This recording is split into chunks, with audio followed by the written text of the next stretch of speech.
I will call the meeting of the November 7th regular meeting council to order at 6 o'clock p.m. First thing we have is the land acknowledgement statement. The town of Coalhurst is located in traditional Blackfoot Confederacy territory. We honor the Blackfoot people and their traditional ways of knowing and caring for this land, as well as all Indigenous peoples who have helped shape and continue to strengthen our community. With that, we'll move on to the adoption of the agenda. I move that we adopt the agenda as presented. Okay, Councillor Florence has moved adoption of the agenda. I will call the question. All in favor?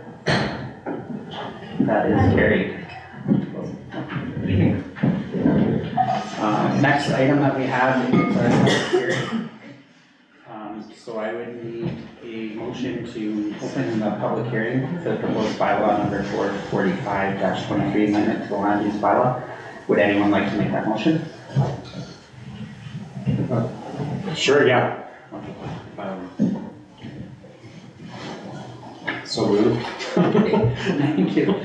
Okay, Councillor Patry has made a motion to open the public hearing for the proposed bylaw number 445-23 amendment to the land use bylaw. Is there any discussion? Any questions? Call the question. All in favor? That is carried. So now we're into the public hearing. I would first like to introduce the members of council that are present this evening. We have Councillor Florence, Councillor Caldwell, Councillor Coalhurst, Mayor Montina sends her regrets that she's unable to attend the meeting tonight, and myself, Deputy Mayor Ackermans. In addition, there's town staff present, including CAO Sean Patience. We got our Coordinator of Legislative Services, Carleen Betteridge, and our Director of Corporate Services, Mike Passy. The purpose of this hearing is to ensure that there is an orderly process for council to receive information or feedback on the proposed bylaw number 445-23, amendment to the land use bylaw from everyone who wishes to be heard. The public hearing is being held under the authority and direction of the Municipal Government Act, section 216.11. Council asks that presentations tonight be limited to the application before them. The hearing will follow the following process. After my introduction, administration staff will provide an overview of the bylaw to be considered during this public hearing, and council may request clarification or additional information. The applicant will then be given an opportunity to address council, and council may request clarification or additional information. Finally, members of the public who wish to address council will be given an opportunity to present to council. Please state your names and addresses for the minutes. Also, please direct all statements to me and I will redirect them as necessary. Council and not the public gallery may ask questions to the presenters or staff if they feel the need for clarification.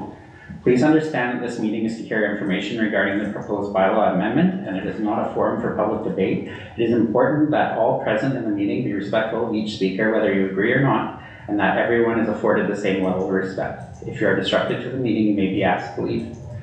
And then with that, I will pass it over to our CAO to certify that the advertising requirements for the public hearing have been met.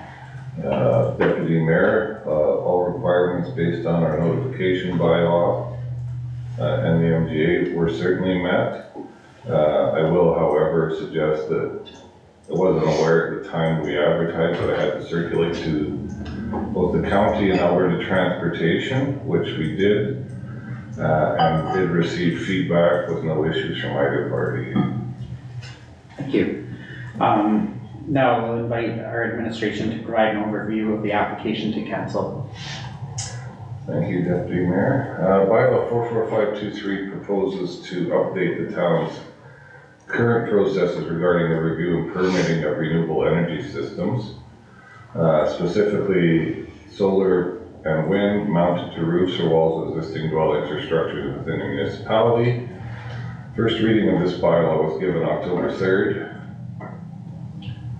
To summarize the proposed amendments of the bylaw, it proposes that Schedule 2 of the Land Use District Regulation be amended to delete the use of alternate energy systems individual as a discretionary use in all districts. That Schedule 2 Land Use District be amended to add solar energy systems individual roof or wall mounted as permitted use to residential R, small lot residential SLR, large lot LLR, multi-unit residential, manufactured home park commercial, business industrial, parks and recreation, public institutionals, and transitional land use districts. Additionally, the Schedule 2 land use districts be amended to add solar energy system individual ground mounted as a discretionary use, and the commercial C, business industrial BI, parks and recreation PR, public institutional PI, and transitional TR land use districts. Also, that Schedule 2 of land use districts be amended to add wind energy conversion systems individual as a discretionary use in all land use districts. Schedule 7, land use districts be amended to delete the definition alternative energy system individual and add definitions for solar energy systems individual, roof or wall mounted, solar energy system individual, ground mounted, and wind energy conversion systems individual. And further, that the title of Section 1, Alternative Energy Sources of Schedule 5, use specific standards of development, be amended to state Section 1, Alternative Energy Sources, Solar and Wind, and to put this into a nutshell, essentially, it is to remove solar panels as a discretionary use and put them in as a permitted use, among the other issues that I brought forward. This will improve the timing of applications, as they'll no longer be required to go to the MSDA for approval. Thank you. As our town is the applicant for the land use change, I invite our CEO to make any additional comments on behalf of the town. I think I've covered pretty much everything off. We have noticed that a bulk of our applications to the MSDA have been for roof-mounted solar systems. So this will certainly speed up the process for those applicants, making it much easier to make those applications, as we're seeing a great number of them, and that trend we expect to continue. So this is really about streamlining regulations around our land use bylaw for those installations. Has there been any written comments that have been submitted for this hearing? We have received none. Nothing? Okay. And now we're moving on to ask the public if any of you would like to present to council on this topic.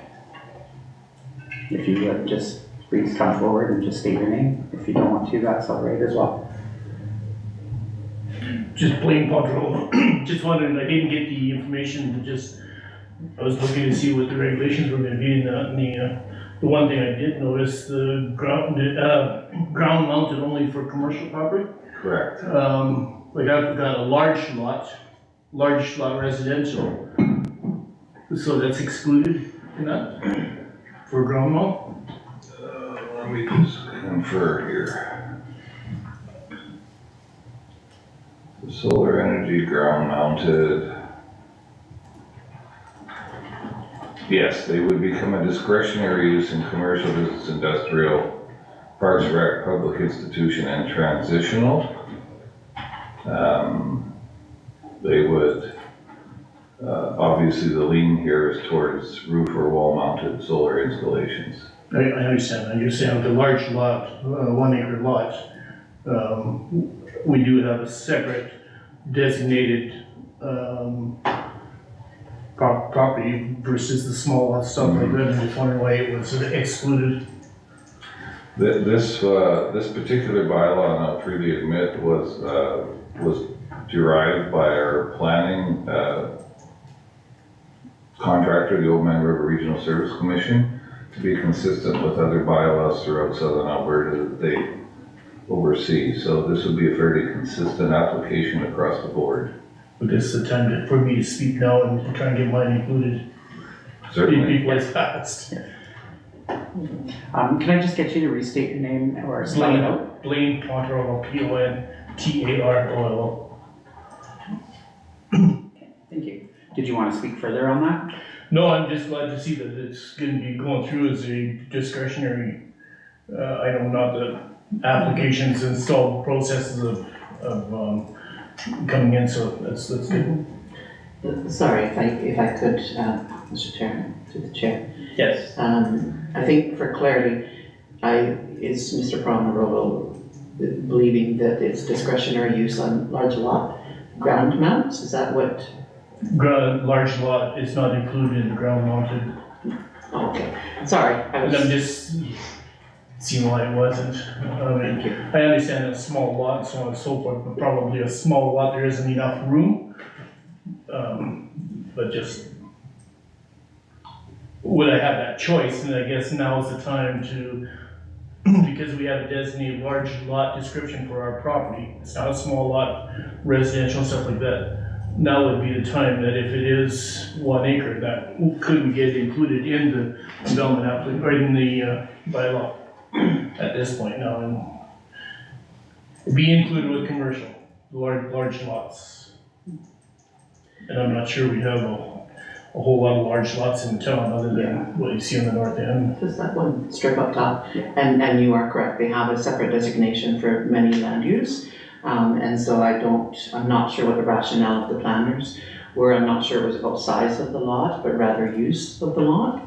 But I would probably look for clarity on the rationale on, why they wouldn't put a ground mount in any residential lots. I can understand on a residential, because it does take quite a bit of space and that, I think there may also be some risk inherent. Having sit on MSDA when so many people come forward with requests for solar, but I'm not speaking with confirmation on that statement. I can That would be our understand plan. with buildings and permanent structures and that, we lose the ground for water absorption and so on and so forth, and your percentage of development on the property and stuff like that. Like I say, with a large lot, when you have cost-wise, it could be cheaper to do ground, but if we're not, I'd hate to come in here in 2 years and say, well, I want to appeal it and I want to try and get a ground mount installation. If it's something that can be dealt with now. I understand what you're saying. I guess just for clarification, are you looking to possibly add large lot residential into this bylaw or land use bylaw change? Just for the ground, Just for the ground. application for ground installation. And from what I'm hearing, it sounds as though your request is that you're looking at large lot to be discretionary as well as the other land use. Commercial and the other, because That was spoken about. And I have to be honest with you, I'm not sure what we would do with that information. Your request has been taken down to the minutes, and I suspect conversation would happen with Diane, with the planners. Yeah. To look at the rationale. it's probably something that's overlooked because the large lots are not common in small communities, so, but Yeah. like I say, I'm just bringing it up now and seeing if we can get it included. Well, thank you for bringing that up, we appreciate that. Is there anything else that you'd like to add, or we are ready for your comments there? Kind of went through it real fast there, anyway. I was trying to follow along, but, Do you want us to pull that back up so you can? no, that's fine. No, okay. Okay, and then I will invite the applicant to provide any final comments. Restriction, I have none. none, okay. Are there any questions from council?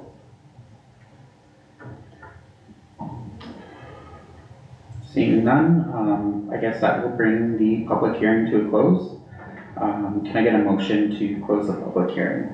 I'll move that the council close public hearing for the proposed bylaw number 445-23, amendment to land use bylaw. Okay, Councillor Florence has moved that, Councillor Caldwell. sorry, That's all Councillor right. Caldwell. I don't has like being moved confused with that, Councillor Morris. Council close the public hearing for the proposed bylaw number 445-23 amendment to the land use bylaw. Is there any questions? Any debate? Ready to call the question? I guess all in favor? And that is carried. And that concludes our public hearing. We'll take a quick recess here before we get into the council meeting. If you guys would like to attend the council meeting, you're welcome to stay. If you guys would like to take off, by all means. Things doesn't go, so we're good.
Thank you. We are resuming from recess at 6:18 p.m. So now we'll move on to adoption of the previous minutes. So we have 3 sets of minutes. Would anyone like to make motions on those? Councillor Florence? I move that council approve the minutes of the October 17th, 2023 organizational meeting of council as presented. Thank you, Councillor Florence. So she has moved that we accept the minutes of the October 17th, 2023 organizational meeting of council. Is there any questions? Any debate? I'll call the question. All in favor? And that is carried. And then can I get a motion for the regular meeting? I move that we approve the minutes of the October 17th regular meeting of council as presented. Councillor Poetry has moved that council approve the minutes of the October 17th regular meeting of council as presented. Any questions? Comments? And then I'll call the question. All in favor? That is carried. And then moving on, we have one more set of minutes. I'll move that council approve the minutes of the October 24th, 2023 committee of the whole meeting as presented. Any questions, comments? I'll call the question. All in favor? And that is carried. We don't have any business arising from previous minutes or delegations, staff reports, administrative inquiries or responses, so we'll move on to requests for decisions. The first thing that we have is council appointments to the intermunicipal committee with Lethbridge County. This is section 10.1. As the RFD shows that we are looking to appoint 2 members and an alternate to the intermunicipal committee with Lethbridge County. Would anyone like to make a motion on that? Do we want to have a conversation about who might want to be on the committee first, or? Yeah, we can. I guess I would like to put my name forward to join that committee, as well as I see Deb is nodding. Yeah, I'll make a motion. I move that council appoint Councillor Caldwell and myself, if that's okay, as members of the intermunicipal committee with Lethbridge County, and Lindsay Montina as the alternative member to serve for the 2023 session. And I guess the reason for that is we were sitting on it last time and totally open to if anybody wants to come off of that. Just making this motion to start discussion, but we had just a few meetings and I think that we were really getting somewhere. And so if everybody's okay with that. I'll open this up for any questions on the motion. With Councillor Poetry. My only question is, since we have the Intergovernmental Relations Committee, I guess, I believe the intent was that we were supposed to have all of council as part of the intergovernmental one, is that correct? All council would be, but not all council would be required on all occasions as the TOR is written. Thank you. All right, okay. That was my only question, thank you. Okay. Any other questions? Okay, moving on to debate on the motion. Anyone like to add anything? I guess I'll just add a comment that I'm all right with this motion as is. I think that Councillor Florence, Councillor Caldwell, and Mayor Montina have done a great job representing us so far, and I'm happy to see them put their names forward to continue to represent us with this committee. Okay, there's no other comments on that. If everyone's ready, I'll call the question. So Councillor Florence has moved that council appoint Councillor Caldwell and Councillor Florence as members of the intermunicipal committee with Lethbridge County, and Mayor Montina as the alternative member to serve for the 2023-2024 term as per section 2.2.4 of the Lethbridge County and Town of Coalhurst Intermunicipal Development Plan. All in favor? That is carried.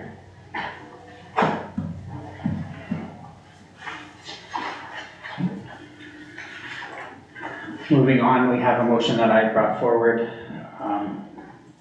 So my motion is, I move that council instruct administration to allocate up to $20,000 for municipal planning and land development assessment of options funded through MSI operating just to give a little bit of a background, I believe that this speaks with our strategic plan with pillars A, B, and C, talking about informed governments making informed decisions based on the principles of good governance. I also figured that future planning aligns with Pillar B goals 1 and 2, incentivizing business development in Coalhurst and creating spaces for people to gather within the community. And then this also hits the need of developing infrastructure that meets the community's need. So I had added a little bit of rationale there. Long story short, I just feel that if we do a little bit of planning now, it'll save money in the long run and we can make the best use of our funds moving forward while still reaching our goals through our strategic plan. The impacts on this, there's going to be a financial impact which will have a minimal cost at this time, but it will lead for a better planning for the future to possibly reduce our costs going down the road. Guess I'll open this one up. Does anyone have any questions about the motion?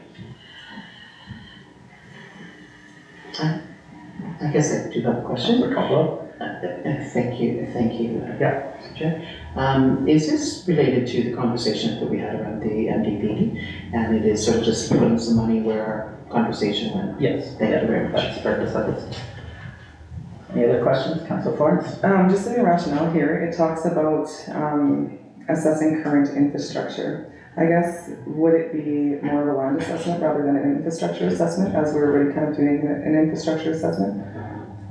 Yeah, it would be kind of, I guess, just to answer that, it would be kind of a land, looking at the land and seeing what's available and its best uses, and then possibly looking at what infrastructure would be required to utilize that land.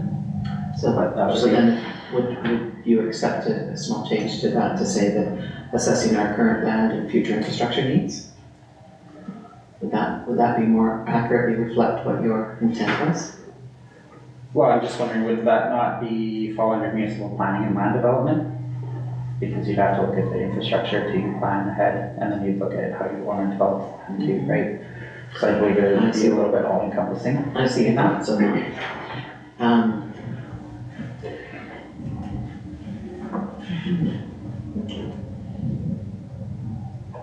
More questions, or? Yes, Councillor Butcher. I'm wondering if we should give a deadline to administration. I would be already having a deadline on there. Can I ask administration what kind of timeline would be reasonable for you guys to conduct this study? I'm actually already working on it. In preparation for this meeting. Well, we have been actually for some time. I'm not sure the timelines that will be required by our engineer at this point. I would suggest that early February as a kind of a deadline date, which would allow us to still put out any potential tenders if we can determine that there's a priority there that requires budget support. Okay. I'm already adjusting that, so I will amend the motion to provide a report to council at a committee of the whole meeting by February of 2024. Any more questions? Any discussion? Yes, Councillor Flores. So just in terms of discussion, just a little bit further on what Councillor Caldwell was talking about with our conversation about kind of looking at land for commercial development and things like that. I don't know that this motion necessarily covers the commercial part of it, and rather just is talking about land development assessment. So I think that again, from our conversation, it was about future commercial planning, and I think the motion should include that. And I think that's important because we're talking about a lot of development with annexation and things like that, and this is specific to commercial. So this is both in the spirit of transparency with the public in terms of where the money is going and what the purpose of allocating the funds for development are. And the purpose in this case is looking into areas that could be options for commercial or business growth. So I guess while I appreciate the intent of this, I did want to propose another, not a friendly amendment, just an amendment. Okay. So I move to amend the motion that council allocate up to $20,000 through the MSI operating fund for 2024 for land development, assessment, and future municipal planning for commercial use. Would you like to add commercial/industrial? Well, yeah, we could do that, commercial/industrial use, and report the findings back to council no later than, I actually have May written, so February 2024. I don't think you needed to mention you had maybe. Because I agree, it's nice to have a date come back too, right? And then, and to be very intentional with it. Yeah. Do you want me to send that to you? Yes, if you could.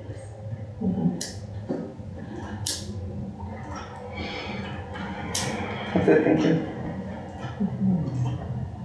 Okay. May I ask, and I just, it's a time for discussion on the, Can I ask questions? on the, This would be on or the new. This would be on the amendment, yes. Yes, so within that, we also had conversations about sort of the theme of our community, or the culture of our community, and tying that into sort of commercial. Yeah, sorry. That's all right? Sorry. No, that's okay. We also sort of talked about what it might look like to create more of a theme or more of a culture for our community, more of a welcoming culture. And we did sort of look at tying that to commercial areas. Would that be sort of the understanding within this, that that is sort of part of the commercial piece? We've talked about utilizing sort of green spaces and different, perhaps different kinds of lampposts, and just really sort of branding our community in new ways in our commercial zones, right? So was that your thoughts, that it would be encompassed within this?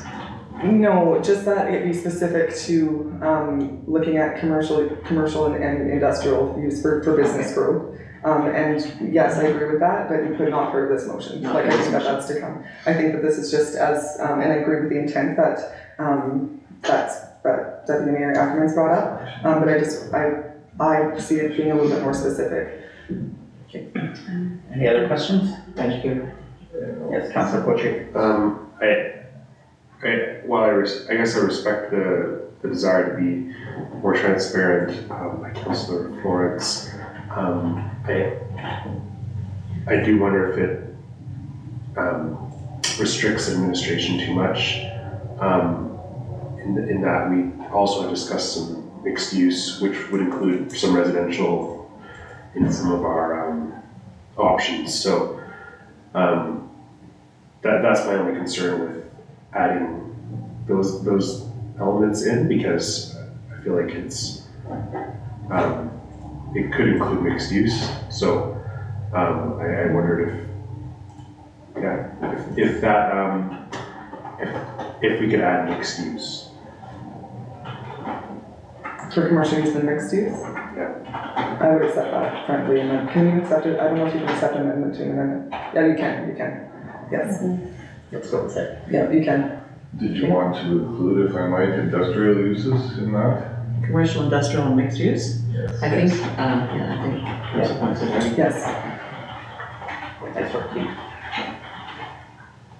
Yes. If I might, just through the MSI operating fund for 2024 would preclude us, the commission, spending any money in 2023. So if there were things that were happening within 2023, they would be able to be paid for until 2024. So they would be able to go into until the 2024 budget. If you wanted to make it available for us to have things going, the next 2 months, and to pay some of those invoices in 2023, then I would recommend striking that part out of it, so we can actually do some of that now. do we have MSI funds left for 2023? We have a lot of MSI funds. Everyone got a double portion this year, so there's plenty of MSI already. Thank you for that. Councillor Florence, are you all right with that? Yes, I guess, again, I just, yeah, and I do understand that there's lots of money in the MSI operating, but it's always just good to have these things in the budget, but yes, I will accept that change. This would be changing the budget, so it would go into the budget 2023, anything not expended would roll over to 2024, so it would be included in the 2024 budget as well. Okay, thank you.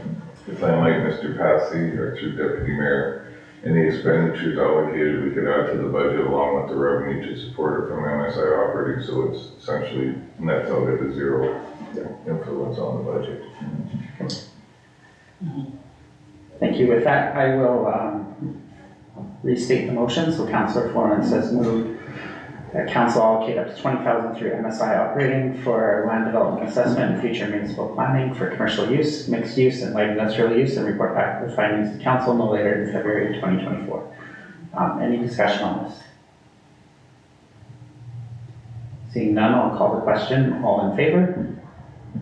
And that is carried. So then do we have to go back to the original motion now? Or is that just kind of the superseding motion? Okay, perfect. All right. Moving on, we have bylaws and policies now. So we have bylaw number 44523, amendment to the land use bylaw. And this would be the second reading of the bylaw. So I will ask if anyone wants to make a motion for the second reading. Councillor Florence. I move that council of the town of Coalhurst provide second reading to bylaw 445-23. Thank you. With that, Councillor Florence has made the motion that the town of Coalhurst provide second reading to bylaw 445-23. Any questions about the motion? Councillor Florence. Just a question through the chair to the CAO, Sean, patience. It's just one of the things that came up in the public hearing was about the maybe finding out from the planner about the large lot residential. Were you able to get any information on that in the 5 minutes? He hasn't responded. Okay. Not at 20 to 7 in the evening. Weird. Okay, no, I just thought that would be helpful in making my decision, and so, yeah. I wonder as we go through, are we able to perhaps not move the final until we get that information? What would that look like for us? Leave that for council. Would that be our legislative person that might? Yes. Yeah. Well, can I make a motion? Sure. I move that to refer bylaw number 4-23 amendment to the land use bylaw to be referred to the November 21st meeting of council, and that the CA provide more information required on the large lot residential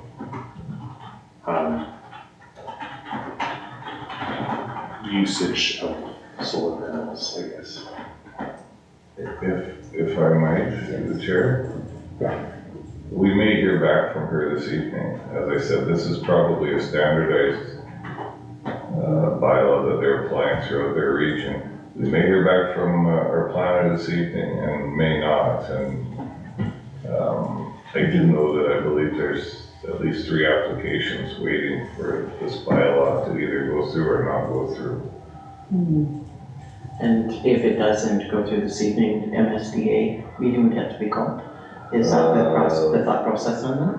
Yeah, likely. And then of course, we have those processes that follow the MSDA, including contacting, So I have a question then, I guess. If we approve this bylaw as it stands, then we could relook at the large lot as a standalone item potentially. If we wanted to add it as a discretionary use, again, we would have to advertise again though. Yeah. Is that? Can we not move the first few and leave the final one until the end of the meeting? And if we haven't heard by then we don't move the final one and we make that motion that we refer the final reading. Is that, because it's not enacted until the final reading, right? Correct. Is that? We still need to vote on this motion. Yeah, we'll vote on the first and then. second. Or sorry, the second reading, I apologize. So I will restate the motion. Councillor Coaltree moved that council refer the second reading bylaw for 45-23 to the November 21st, 2023 regular meeting of council. Any questions? Yes, I do have a question on this one. I hope that you would not have restated this motion and we could have just held off on that motion. A motion's been stated, we have to vote on it. Well, it's not on the floor until the chair restates it. That's But that's true. okay. That's true. That's all right. It's restated now, right? So That's we, true. Okay, any debate on that, if there's no further questions? None, I will call the question, all in favor? Opposed? That is defeated. If you hang on a second.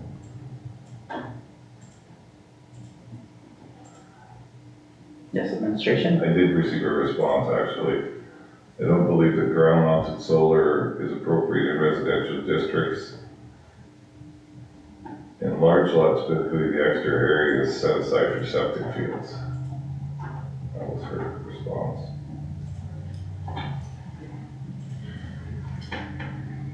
Okay. With that information, we do have the motion by Councilor Florence still on the floor, giving that the town of Coalhurst provide second reading of the bylaw 445-23. So any questions on this one? Just a comment of clarification. So making this motion, I guess the intent was to open up the floor so we could have a conversation and then ask the questions that we heard from the planner. I personally would also like to see more information on this. I know that proposes an issue with another public hearing and things like that. So I agree with Councillor Couturier that it would be nice to somehow be able to get more information beyond just that. But at the same time, not wanting to hold up on the changing the solar for most of them, right? As there is applications kind of in the pipe. And a big part of wanting to do this for me is to change that regulation and essentially like cut the red tape, right? So, but yeah, just make that motion to put it on the floor so we can have debate. Any more questions at the moment, or? On this motion in front of us, no. Okay, and then moving on to debate on this one. I'll open it up to anyone that would like to speak to this. I think the bylaw in and of itself, my understanding, and I would ask for correction if I'm wrong on this, but this bylaw in and of itself, whether we move one portion of it to discretionary or leave it as excluded, it would require a process where an individual on a large lot, if they wish to apply for a ground mount, they would have to, if it is discretionary, they'd have to apply to MSDA to have it.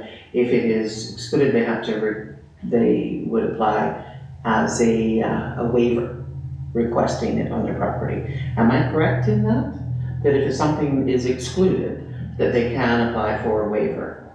And if they provide the correct information, and it would give MSD the opportunity to be able to then determine if there is enough space outside of septic field, or if it's about a safety, they can make that determination with that information. And so I'm just questioning if an item is excluded within our land use bylaw. If I might, through the chair, I would suggest if it's included in districts and delineated in that fashion, its exclusion would mean it's excluded, which wouldn't allow the MSDA to approve it unless it's listed as either permitted or discretionary.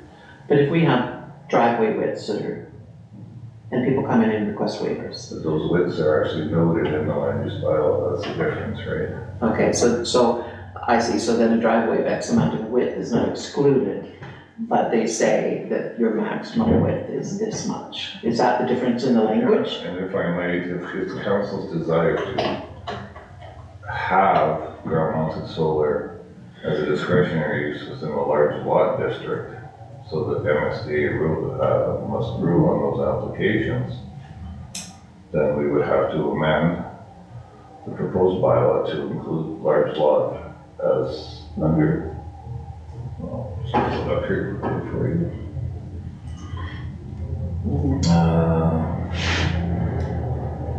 That Schedule 2, land use, item 3 under the summary, that Schedule 2 land use districts be amended to add solar energy systems individual ground mounted as discretionary use, and it lists up commercial, industrial, etc. You would also want to add large lot LLR to that discretionary use. That would be the way to have the MSDA rule on. Yes, Councilor Petrie. So So while, first reading of the bylaw has been circulated to the public, and the public has been made aware of this, and we've of course heard in the public hearing about the concern from the large lot residential that they're being excluded from having ground mounted solar. They are being, I think, they would still be allowed to have building mounted solar. So if we added ground mounted to the large lot, we wouldn't have any transparency on that other than the meeting itself. I guess we wouldn't have the same notification that we did with the initial. So any amendments, I guess, now that we make now is kind of, if people are tuning into council, really, is my thought. And I think that if we go ahead with our bylaw as presented, it does serve the greater good because we have applications waiting. So I would like to speak in favor of this motion, so that, and if we want to look at large lot residential, we discuss it at a further date. Thank you. Can I inquire to administration, what kind of costs are associated with a public hearing? Like if somebody wanted to go through the process again, with mail outs and advertising? Well, if someone from the public wanted to make an application for a land use bylaw amendment as opposed to the municipality making it, there is actually a fee for that would include the advertising, and I'm going to look and see if I can discern what those particular fees are. I guess to be clear, if council is interested in adding that as discretionary, you simply need to amend second reading of the bylaw to include large lot residential under ground mounted solar installations as a discretionary use. That's all. But I think that's not the motion we have on the floor. No. No one's moved that. No, but has there been a motion for second reading yet? No. Okay. Yes, sorry, yes. Okay, I mean, that's fine. So as long as the motion to amend is made prior to third reading, Yeah. then you can still move forward if that's council's desire. I'm not sure you're gonna get a lot more from our planner. I think she stated that she doesn't believe it's appropriate in residential districts, which I believe is probably a standard approach to yours. So I think you can either decide to do that or not decide to do it, however council wishes. Well, I'd like to make an amendment to this motion then. I'd like to include the large lot residential as discretionary use for the ground mounted solar. So I guess that would change the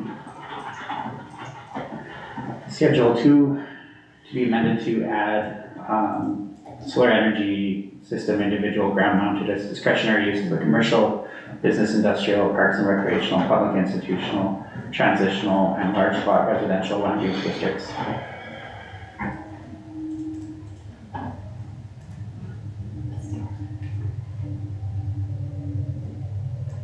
It's Schedule 2. I don't know if you. Would you like me to write Schedule 2? Or, We could probably just add it to include large lot residential in the solar energy system, individual ground mounted category. No, I'm just looking at where the large lot residential is already permitted. It's just the row by the. If you want so we're that, just gonna press that one, just put it in the motion.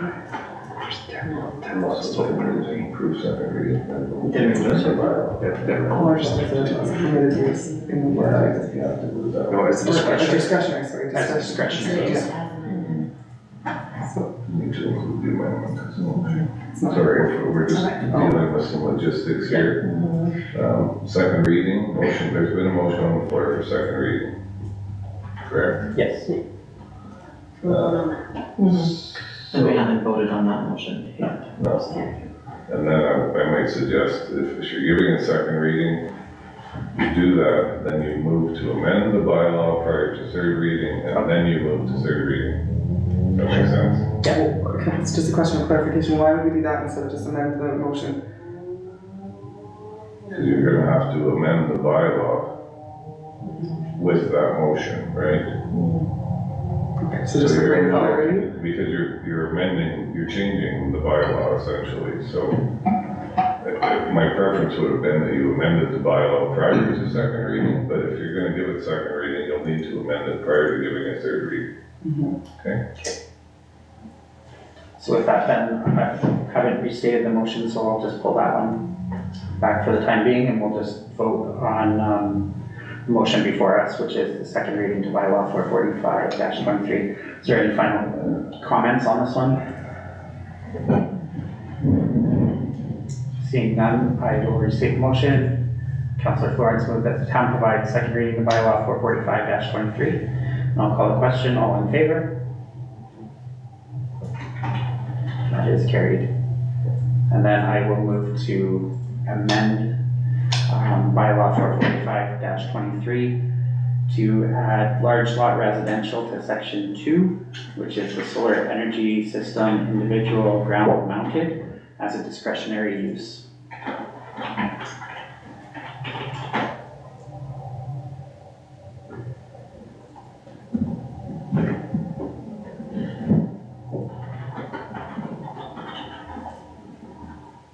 So it's going to be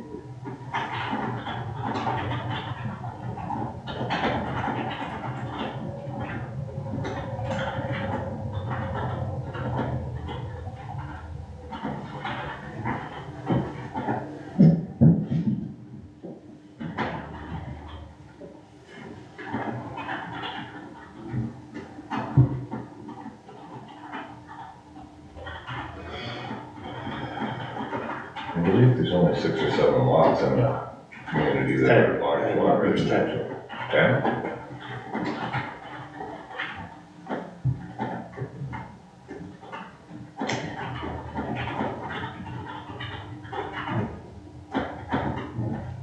Might be one hiking on these somewhere maybe. At least. We have many districts in the municipality.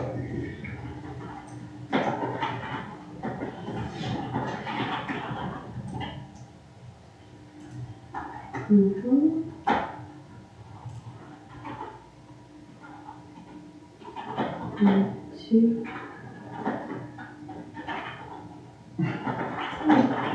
Amended to include large lot residential. I think it's good the way it is. Thanks, Dennis. I think it's LL. This is LLR. So,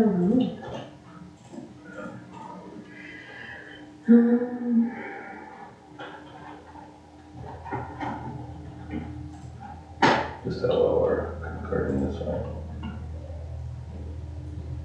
Large lot residential LLR. sorry. Should I write down how do you want me to No, change just this? take out the large residential, sorry. This is like this, large lot residential. So just to restate the motion now that it's typed out, I move to amend bylaw 445-23 to include that Schedule 2 land use districts be amended to add solar energy system, individual ground mounted as discretionary use to the commercial C, business industrial BI, parks and recreational PR, public institutional PI, and transitional TR land use districts amended to include large lot residential LLR to section 2 to Schedule 3 solar energy system.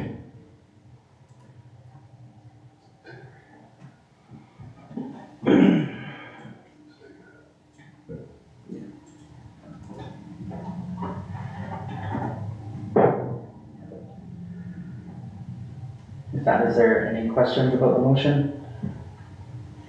I think so. Yes, Councillor Patrick. I guess I'm wondering, no, actually, never mind. No questions. This is not a question. Seeing no other questions, any debate on the motion? Councilor Patrick? I think, well, we don't have very many large lot residentials in the town of Coalhurst. And I think that while it's nice to give people freedom to do what they like with their land, I highly value that.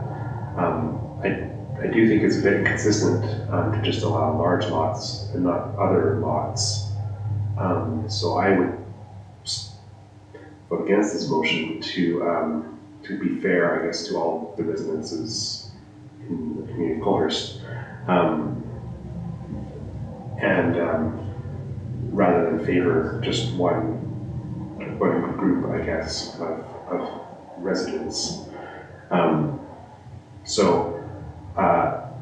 I think there are other there are other residential lots that are quite large in town. I'm thinking of those ones by the high school that are very long, that could fit ground mount solar panels. Part of my concern with ground mounted solar panels is you have the potential for very high.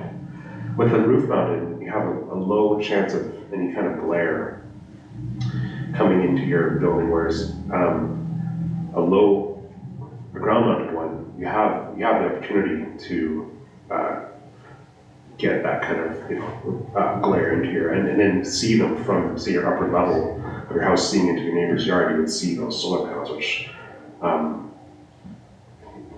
people sometimes have very ugly yards, but hopefully they keep their yards well maintained. And so we are affecting, we are saying that it's okay in those lots, but and this person may have thought it was a benefit, but his neighbors may not think it's a benefit, right? And that's where the discretionary use is good. But I that we can hear those concerns. So anyway, I don't know if that's just a ramble. Things basically thoughts. Well, thank you for your input, Councilor. Any other discussion on this? Councilor Florence? Thank you. I guess I would just like to speak in favor of it because while I agree with some of what you're saying, Councilor Poetry, I just think that having it as a discretionary use allows us to have that conversation of if it should be allowed or not, and that we're going to look at each individual place on its own, right? And so it's not a for sure yes or a for sure no. It's just saying that it might be a possibility as opposed to never being a possibility, and for that reason I support it. Councilor Florence. Councilor Caldwell. Yeah, I think if the primary concern about ground mounted is space, it would make sense that if we have lots that are specifically designated large lot because they are an acre or more, then they can accommodate the space requirements. And I know from our previous MSDA meetings that glare is always being brought to our attention, and it's listed that they use non-glare materials or finish or whatever it's called already in place. And so some of those are concerned, and as for our planner talking about that large space is typically for those septic fields. We know that we don't put them on septic fields. So we know that when they come forward to MSDA, if it's going to be right and it's going to fit, it's going to be right and it's going to fit. If it's not, because of placement of septic field or not enough space or the potential for glare, we know that they're going to be refused. And I feel confident in that we don't have enough homes that it's going to overwhelm MSDA with those coming forward to us. The 10 lots, yeah. The 10 lots, right? Thank you, Councillor Caldwell. Just wanted to share my thoughts. I'm with Councillor Florence on this, where I think having this in there as a discretionary use does open the door if somebody is interested in this. With it coming to MSDA, I still think that the development authority would still have the final say, making sure that it's not going to interfere with neighboring properties. With that, I do believe that it's good to reduce some of the red tape and create a space where people want to be. And with a limited number of large lot residential properties within the town, I can't see this as something that's gonna overwhelm a lot of the community, so I am in favor of this. Any other discussion? Oh, I think you guys have good points. I'm just thinking in I'm trying to think in a long term, if we allow the solar in these locations, is it going to cause further issues down the line? I doubt it. I don't know if anyone's even going to apply for this, but that was kind of, if people say along the canal, those larger lots that aren't technically large lots, but they have room for solar panels, they're being excluded on that basis, right? So, yeah. Whereas under the previous bylaw, before we amended it, we didn't have really a distinction. It was just alternative energy was discretionary, right? So we're being more prescriptive and also more restricted in some aspects by forcing it on the buildings of everywhere else except these large lots. So even though we're adding as permitted, right? So yeah. This would be discretionary? That's discretionary, yeah. Yeah. I'm saying before like the bylaw, this bylaw 445-23 amendment to the land use bylaw. The land use bylaw as it stands has a term of energy as a discretionary use, which doesn't define between ground mounted and roof mounted. So that's where we're adding the definition of ground mounted and roof mounted. Okay. So that, yeah.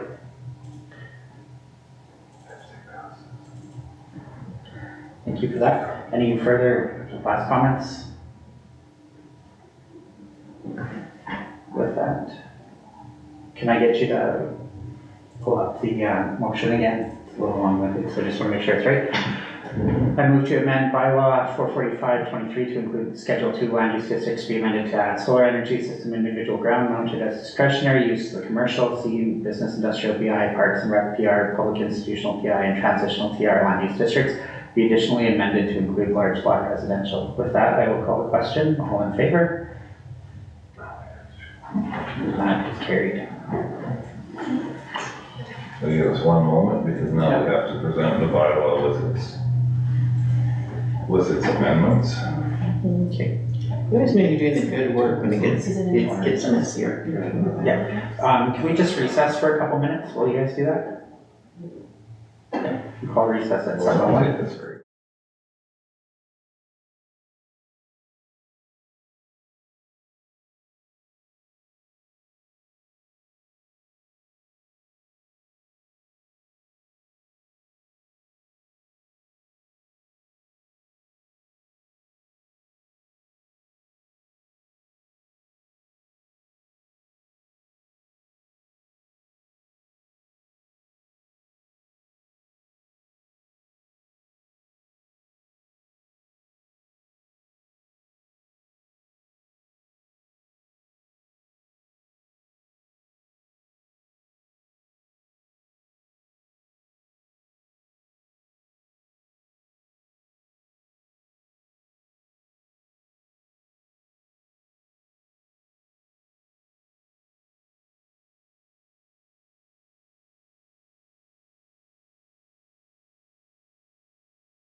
Thank you for returning from recess at 7:03 p.m.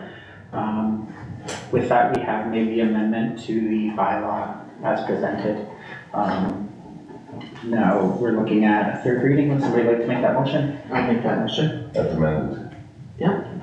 I will move that, and we've moved it off the screen, I'm trying to memorize the bylaw number. I will move that we provide third reading to bylaw 445-23 as amended.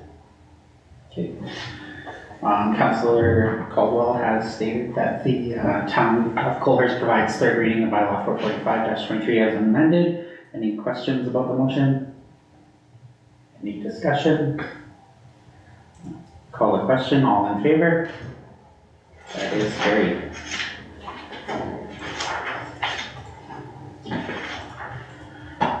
Moving on, the next thing on the agenda that we have is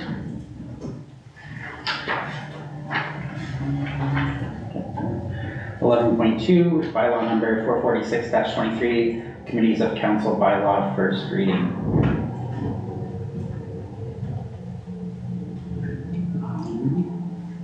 Did anyone want to add some discussion commentary before we bring forward this motion for reading? We have to put a motion on the floor in order to have the discussion. I guess I will move that then, that the town provides the first reading for bylaw 446-23.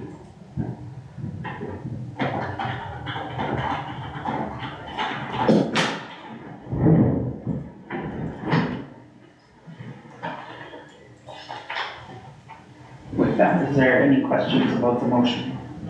Councillor Florence? I just have a question, it's on the RFD about the, there was an addition to the committees, and I believe it was business retention. It is called business retention or something like that. Oh, And this is, I guess this is new, and this is the first time I'm hearing about it, so I was just wondering through the chair if maybe we could get a further explanation on that one. Administration, would you be able to provide comment? I certainly can. That was actually a direction derived from our last committees of the whole meeting. Was to include as you recall, we had designated a economic growth committee, which is internal, involving staff, engineers, planners, and council's direction was to create a committee outside of the internal committee, which included council members, which would look at not only growth but retention of businesses. That's where that came from. Awesome, thank you.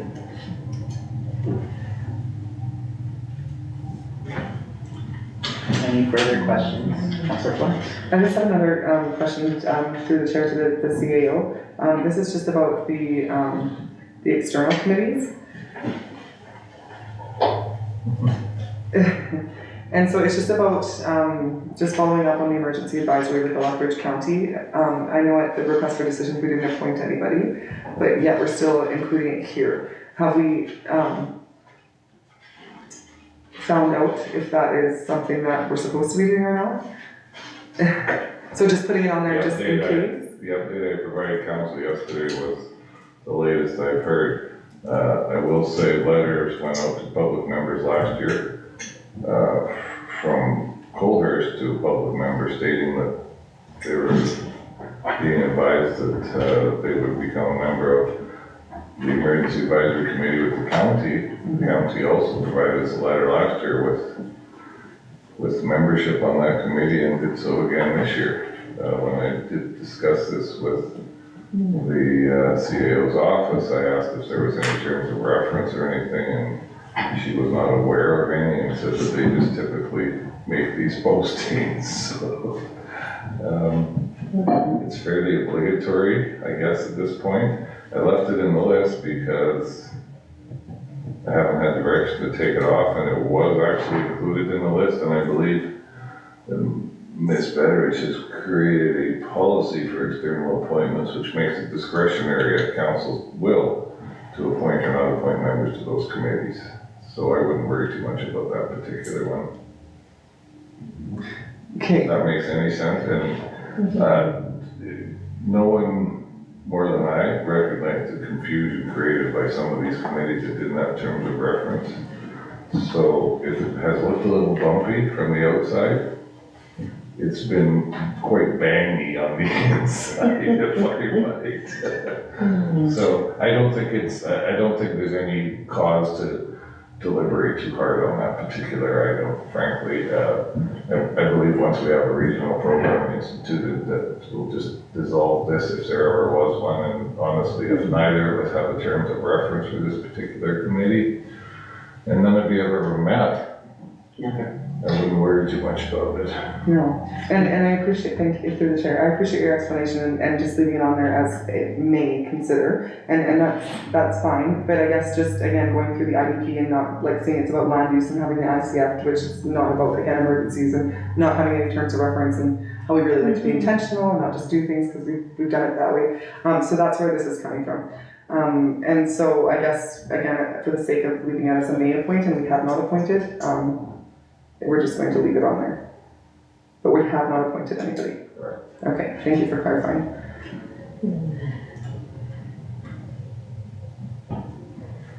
Councilor Florence, any more questions? Yes, I do actually. Yeah. Does anybody else have any questions? Anyway, okay, so under, this is just about, under notes, and this is a question, maybe for Stedman or maybe for council, but, we have, it indicates rescinding the staff volunteer appreciation committee. So this is something we've talked about when bringing into the wheelhouse of the director of community services and we'll often emphasize the volunteer appreciation and things like that. For people who do formal capacities or run their own community groups or volunteers in general. So I really think that's going to be wonderful and fantastic, but then we still have the matter of staff and fire department appreciation, which may no longer fall under the wheelhouse of council. And I'm wondering if we should consider phasing this out also in the future, like not the event, but the council input. So maybe this could, like, we have the community celebration and community enrichment. This could be maybe transformed into a fire department awards, or maybe a gala night, and where the staff appreciation would continue with appreciation days like Public Works Appreciation and Admin Professional Day. But I'm just not convinced that council needs to be on a committee of this nature with the changes we're making to our committee structure. And I know we're into it for this year, and so I'm not suggesting making any big changes this year, but is it something that we want to consider in the future of phasing out? Sorry, for aggressive question, because we have the terms of reference included in this bylaw for staff and volunteer appreciation events committee. Is that different from, that seems like a formalization of the rescinded committee. Yeah, if I might, through the chair. It is. That's exactly what it is. So I wasn't given any instruction to actually exclude that particular committee, but I did sort of clarify the terms of it and split those two events from one event into two events, and did put some parameters around it. And I will also say that that committee had its own policy, etc. So in order to clean these up and to create committees by bylaws and by policies, we proposed to rescind that policy and put it as a terms of reference. If council wants to exclude it completely, that's certainly fine. There would be nothing more than to literally take it out and remove the name from the bylaw itself. The policy itself will already be rescinded. Okay. And if I can comment further, I guess when we talk about our restructuring our committee structures and not being too onerous for administration and stuff too, I see this as an area where we could easily cut out, and then hopefully that would ease some of that burden. And that's, I guess, where this is coming from. And again, maybe not something we do this year, but that we definitely look at for future years. I'm not sure. But this is just my intent of bringing it up. So not that we're not doing these appreciation things and not appreciating staff and volunteers and stuff like that, but just that it's kind of moving into its different zones. Yeah, I completely understood. And if I might, through the chair, I don't want to belabor this at all. My concern in my email to council was not just staff resource, it was also council resource, because this particular bylaw adds a significant burden to council's time requirements as well. So I was thinking of everybody actually. Yeah. Thank you.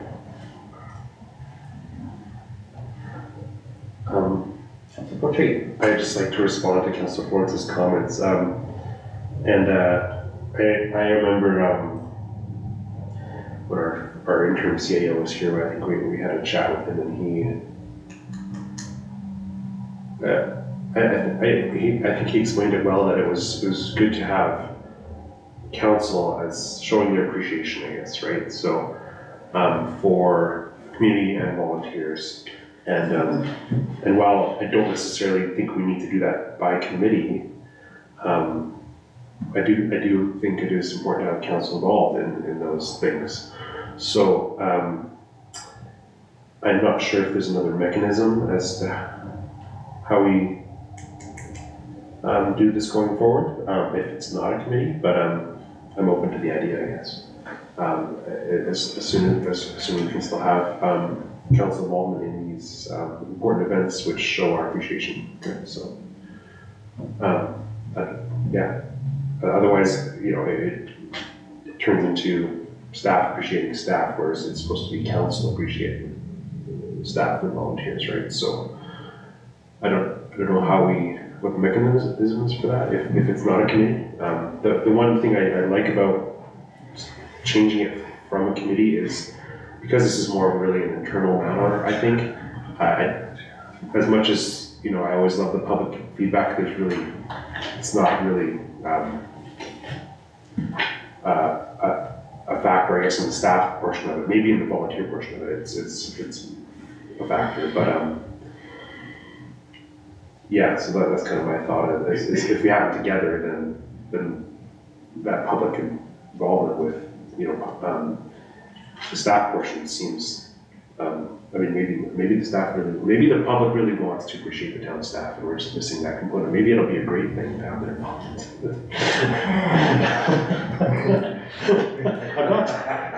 I'm an optimist. I noticed our coordinator of legislative services had her hand up. Go to you. Yes, if I can, through the chair to Councillor Patry. One avenue that we can look at, say we remove this particular committee, is once we've implemented our new committees of council, some other municipalities have found success in striking like an appreciation dinner for all the public volunteers that are actually sitting on committees, and it's led by council to appreciate the public who are participating in various ways. So we can certainly look at another way that we can reach out to the public that this kind of provides a little bit more clarity between staff appreciation, public appreciation, and start building it from there. So we can, at any point, strike that committee at any time during the year, if that's something council would like, but we can certainly look into some other creative ways too, that we can appreciate the public and also appreciate staff. Thank you.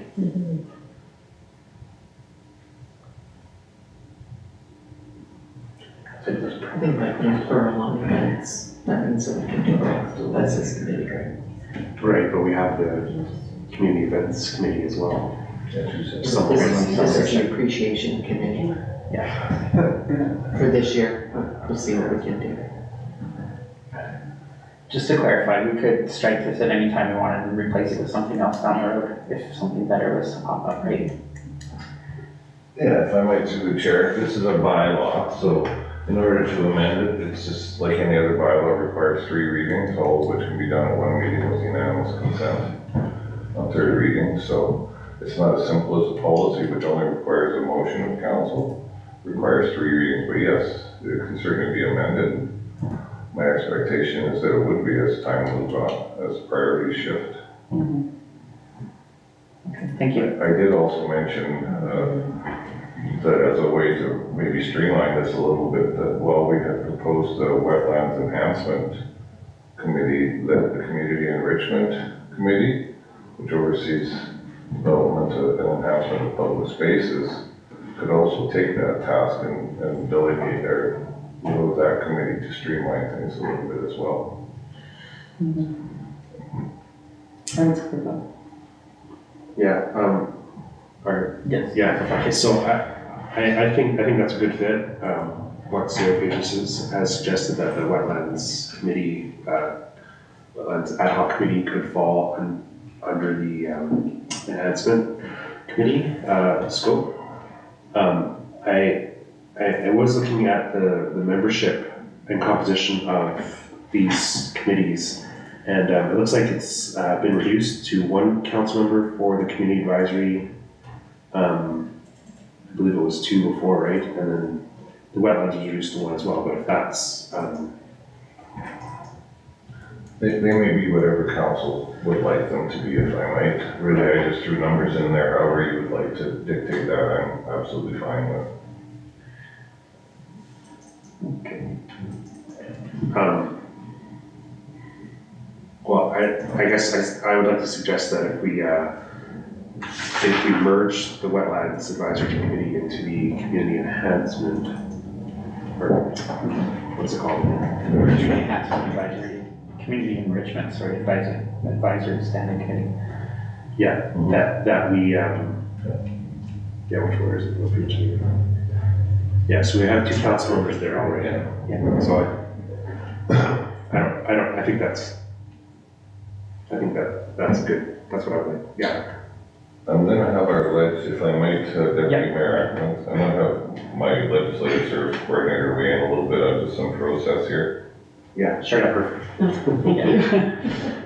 Fantastic. According to our procedure bylaw, in section 28.5, it says a bylaw shall be introduced for first reading and shall be voted on without amendment or debate.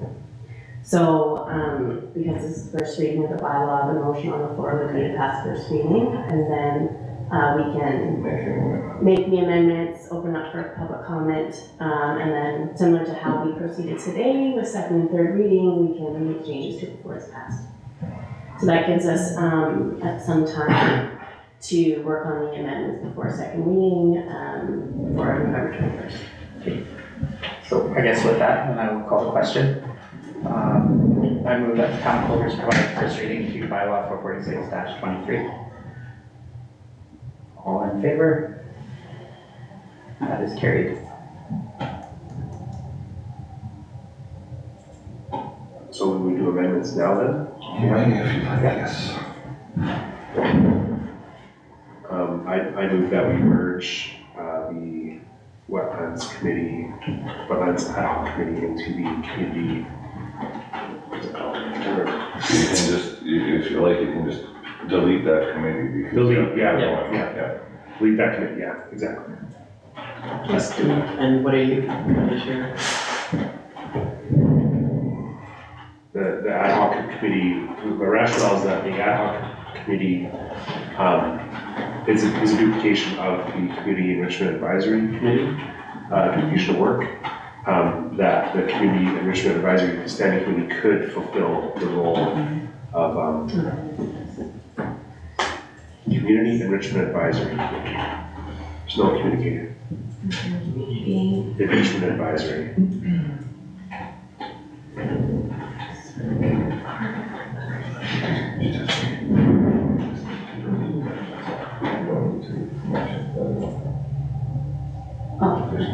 No, we just need to remove it. Yeah, no, Councillor Caldwell was just asking for my rationale. Yeah. Sorry, yeah. So, Councillor Patrick, is that all you'd like for your motion? Yes.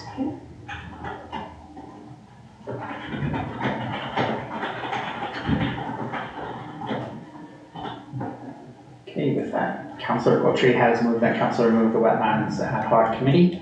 I'll open it up for questions. Any debate on this?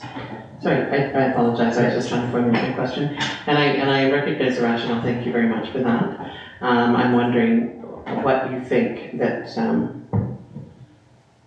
how they would align the two committees, like the committee work that the Community Enrichment Committee.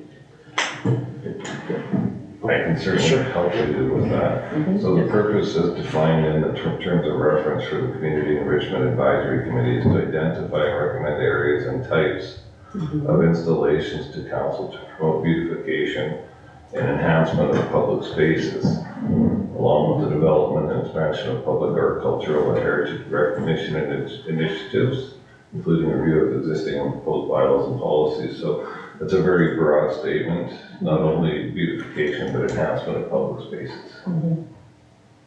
So really, the wetlands group was doing the same thing, only on a very limited basis in one area. This will allow this group to just include that as part of their focus. So if I might then, further question if I could please.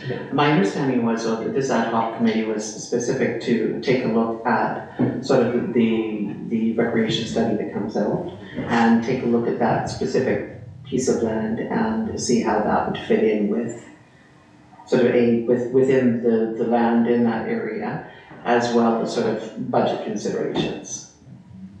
So I'm wondering if,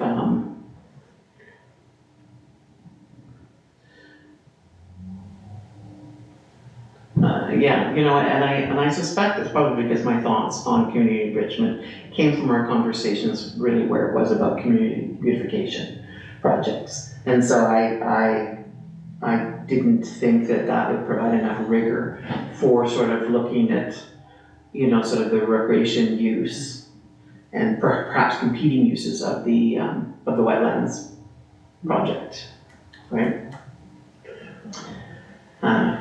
May I ask, I apologize, may I ask who's on the Community Enrichment Advisory Committee? We haven't appointed anyone yet because the committee hasn't been formed.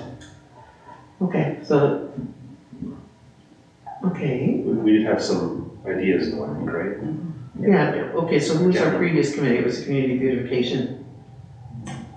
Community enhancement is the same one. Yeah, community, that's one, and was that not the mayor as well as? I think we rescinded that. Yeah, that committee had been rescinded quite some time ago. Yeah. I think we'd only met once or twice since we were elected.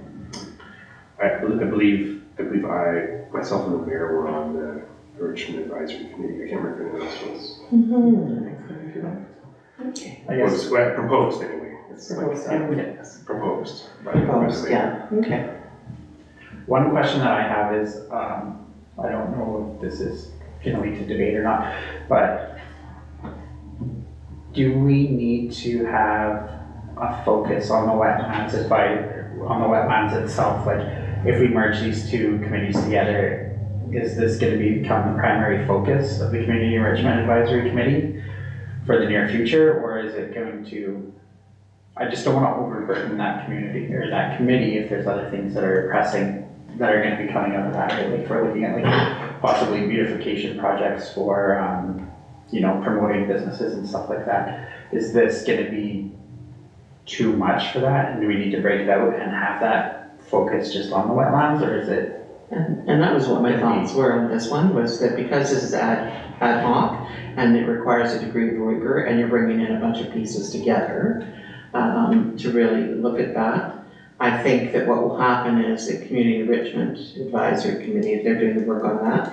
everything else gets set aside while that's happening. And I don't know if that's necessarily a good thing, given that we are looking at sort of, you know, we're looking at doing some studies and assessments to determine our viability of commercial areas. But our conversations on our MDP also spoke about how do we build culture and how do we create a theme in those areas. And that's some of the work I thought that could be handed up here. Councilor Poetry. I hear the concern, but I think it's the same thing, right? Because if the Community Enrichment Advisory Committee is looking at everything but the wetlands, it's a duplication of work.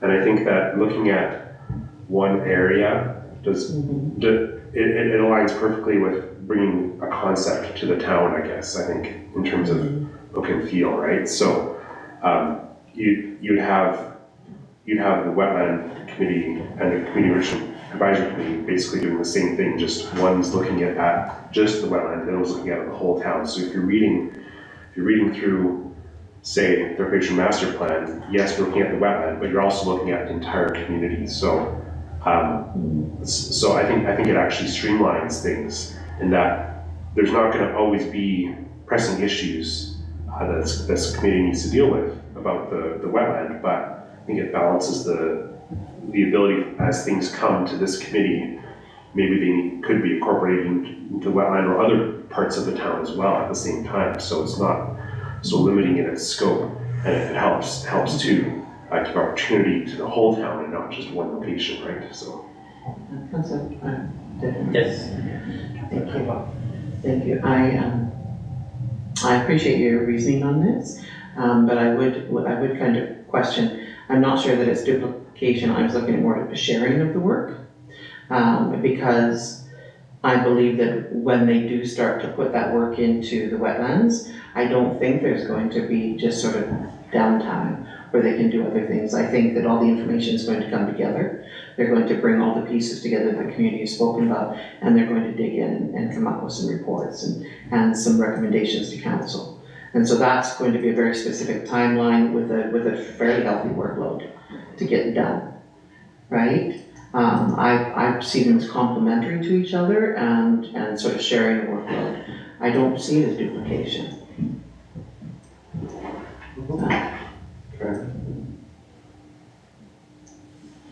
Guess any more questions on this, or should we move into debate? I guess we've kind of already I started that. apologize, I think we kind of turned our questions into debate, I'm sorry. We're just learning the new way of doing this. Councilor Butcher. I guess if the concern from Councillor Caldwell is about workload, we had, say, one member on the wetlands, one council member, and 4 members at large, and then the other one, I guess I'm wondering, could we potentially look at adjusting the membership then to reflect that increased workload of that committee potentially as a compromise to merging them. So, because one of the other things that I'm aware of, I'm thinking about is, while yes, this committee we want to do more work, we can only run as fast as our administration can keep up with. And so by having it focused in one committee, I think we would have better support for our administration as well. And if we had more input from say 3 council members, or 4 members at large, whatever that number is, maybe that would satisfy that concern. Just to seek clarification, if I may ask administration, are we able to have a council committee where it has a majority of members of council, in this case being 3 members on one committee? They're your committees, if I might, Deputy Mayor. You can do whatever you'd like with them, but I would always suggest, if you're creating a committee for public input and you have more members of council than you do of the public, they might feel a little bit overridden, and that might demean their input, I believe, to some degree. I would always suggest maybe 1 or 2 more members of the public than you do of your council members as a minimum. Go ahead, or sorry. Well, yeah, no, I agree. Because I also think that if there's 3 members, it might, then when we come to a vote at council, it might already be decided, right? And so I would not want to have more council members on there. And if I may, so just one last thought, if I could, please. We were kind of excited at the idea of recognizing that these committees are going to be a way to encourage more public input and hear the voices of the public, to really grow this strat plan, right, our strategic plan. And so having a separate committee specific to that area, as well as a separate committee specific to sort of the beautification and the development of the rest of the community, it had me a little bit excited, because then it's a greater opportunity for more residents to be able to take part in that voice as well, right? Although I do recognize that's a very strong point about our administration, and we can only move as quickly as our administration when we overburden them with all the committee back work. I think it just needs to be a consideration, that's all. I think we're all sharing the same vision. I do consider your well-being as well as councillors, and terms of spreading their load around, so. I think Councillor Caldwell brings up a good point of, you know, if you were to keep the wetlands advisory committee, you would get some more voices within the municipality. I also wonder if people see like a community enhancement committee, they might not realize what all that entails if they're looking to, maybe say they are passionate about what goes with wetlands. I don't know if they would necessarily see the link between that and maybe they would feel left out, or maybe somebody's just got that passion just for that project, but the rest of it's kind of just, I don't want to say an afterthought, but maybe not as much passion there. So that's why I'm just kind of torn on which way we want to go. Like Councillor Ford said, you know, I don't believe that we should have a majority of council members on an advisory committee, because then when you come to a council meeting, you know, it could already be decided at that point. Councillor Coalhurst. I think we can get as much public input as we like. I think there's a great, when I was reading through here about establishing subcommittees, that might be an opportunity for this committee to establish a working group or a subcommittee for the wetlands, for whatever, for all the items that we want to move forward. And so I mean, it's just a method of, it's how we're structuring it really, I guess, but I don't see it as being excluding people, I guess, from the community. You can include as many people as you want in those subcommittees. Is that correct? Yeah, I would think so. Just a comment on that. Terms sake. If you do have a subcommittee, what's the difference between a subcommittee or an advisory committee on its own? That's an ad hoc one. Because essentially you'd have subcommittee meetings or advisory committee meetings. I guess it just depends on what pool you go under, right?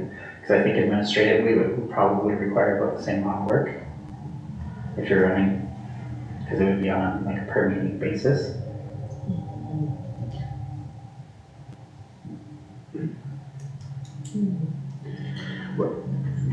Yes. Yeah, true, but I guess, yeah, no, I don't know. I'm so very sorry.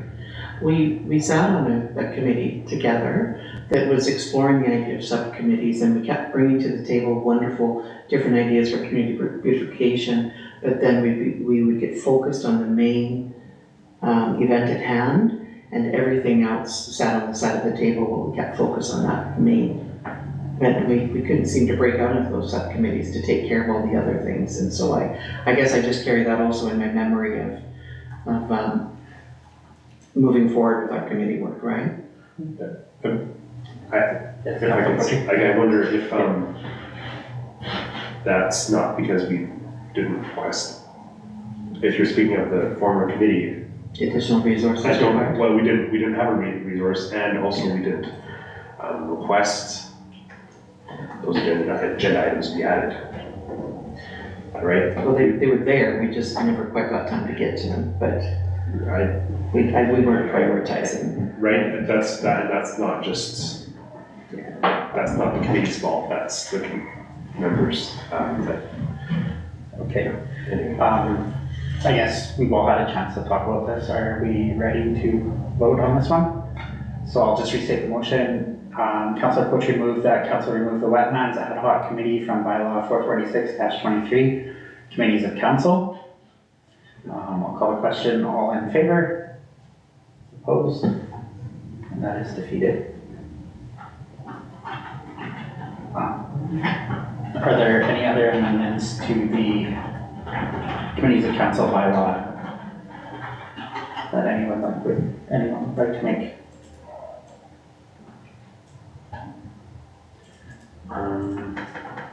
I would like to make one. I would like to amend the bylaw for the Community Housing Advisory Committee, just to change the membership from 1 member of council and 4 members of the public to 2 members of council, and 3 members of the public.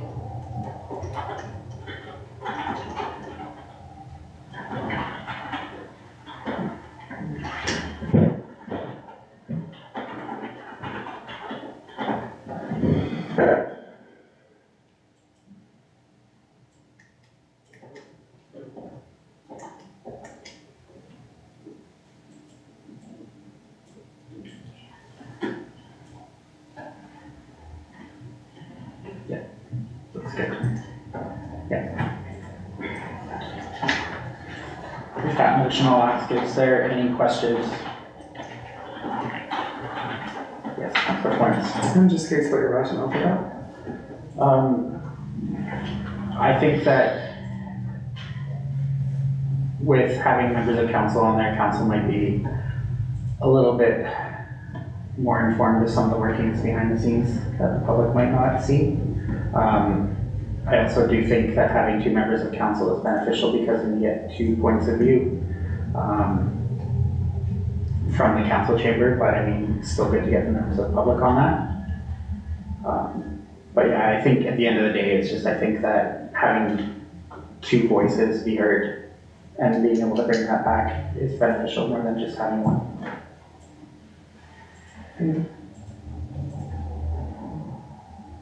Any other questions on this debate? Question, I guess, Yeah. you, on previous draft, it was 2 and 3? 2 and 3 in the previous draft, yeah. So I wonder what caused the change.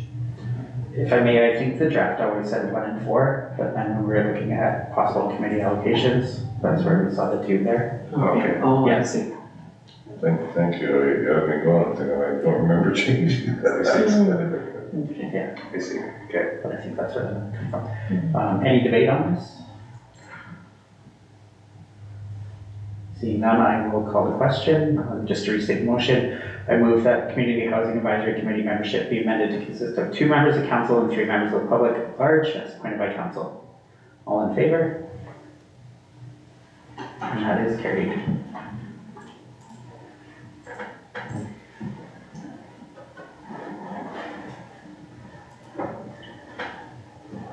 Is there any other amendments that anyone would like to make? Councilor Caldwell, anything? No? Councilor Poetry? Give me a minute. I suppose, if we're not removing the Wetlands Enhancement Advisory Committee, that we now have only 1 member of council, seated there. So that's 1 member of council and 4 members of the public at large as appointed by council. So, yeah, I guess I'm just wondering how council feels on that, if we should amend that one as well to be 2 members. I would favor that. Okay.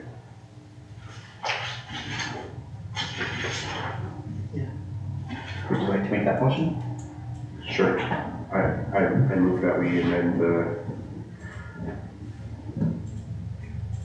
Wetlands Enhancement Advisory Committee.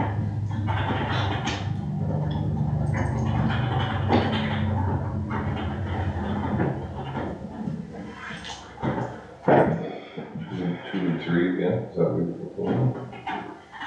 To keep it on? Sure.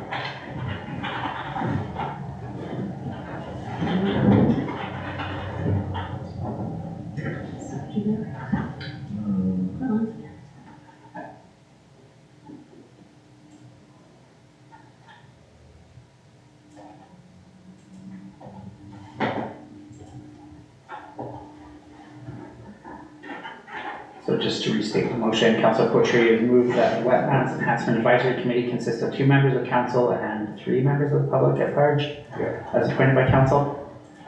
Any questions on this one? Any debate, discussion? Seeing none, I will call the question. All in favor? And that is carried.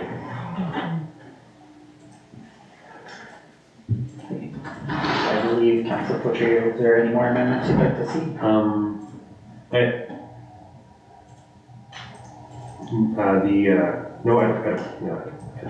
Sorry. I think we've covered them all my notes here. I'm just reviewing them, Mrs. Lara, sorry, so. I'm not sure if I'm asking for an amendment or just some clarity. In our intermunicipal composition in terms of reference, it identifies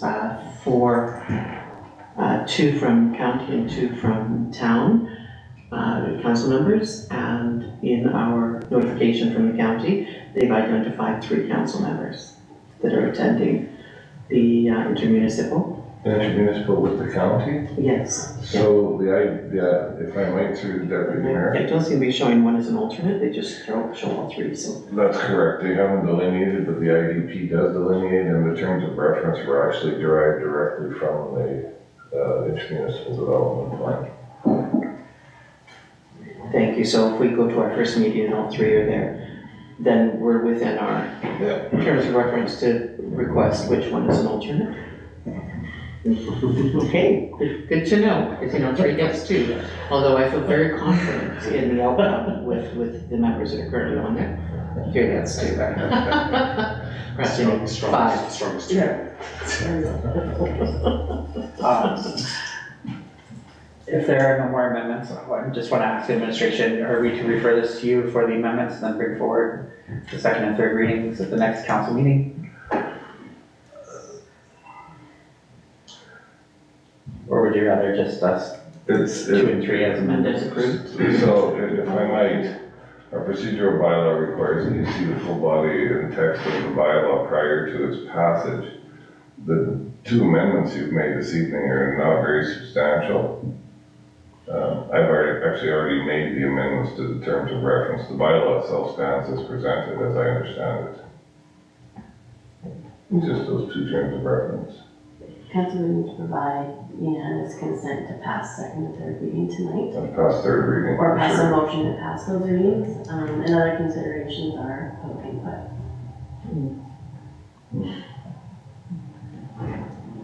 Yeah, so it's completely up to council. We certainly may pass it, but we can certainly put the 2 terms of reference that were amended up on the screen for you. The rest of the bylaw terms of reference appear to be moving forward as presented. I guess, how is everyone feeling? Do you want some time to? I would appreciate, I would like some time. I would like to move second reading to the following council meeting. Yeah, and if I could, you had indicated sort of public input. Well, they can see What might that look like?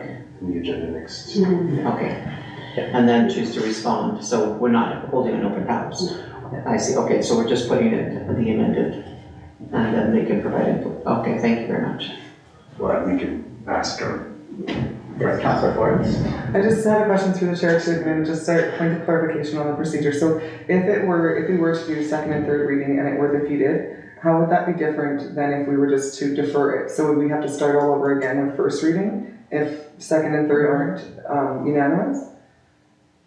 Like if it gets. No, so if I might, you can step in if you'd like. So, because no readings have been given prior to tonight's meeting, in order to pass all 3 readings in one meeting, prior to third reading, the council must be unanimous in its consent of allowing that third reading. If that consent isn't unanimous, then third reading is moved to the next regular meeting of council. That's all. It's not defeated. Okay. It just can't be given at all at the same meeting. Okay, that makes sense, thank you. Just for clarification as well, do we need to make a motion for the amendments to be brought before council again, or can you just postpone the motions for the second and third reading?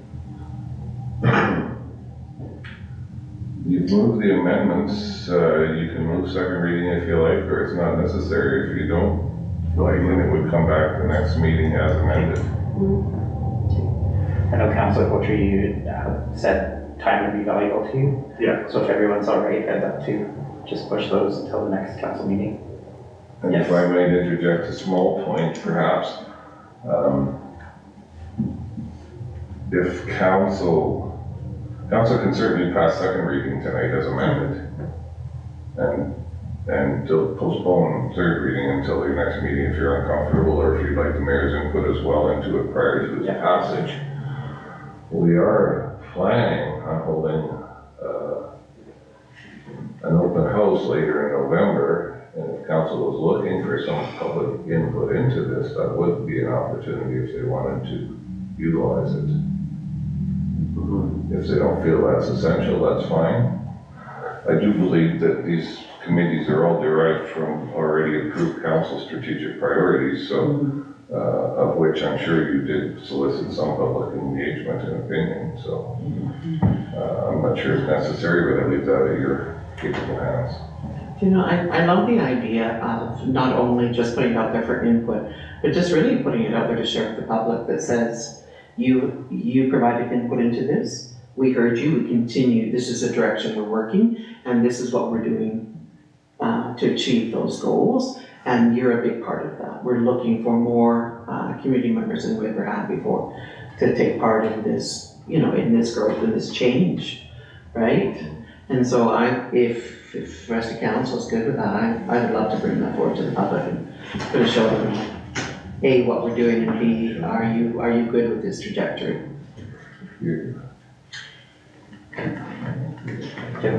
Yeah, sorry, just a comment. I was totally on a different page. I thought you were saying that we go ahead with it because we've already had the input based on it. So I guess just based on that, like I would propose to do second reading tonight as amended, and see what happens. So if it's okay, I would like to make that motion. Yeah, for sure. Okay, so I move that council of the town of Coalhurst consider second read, or that we do our second reading of bylaw 446-23 as amended.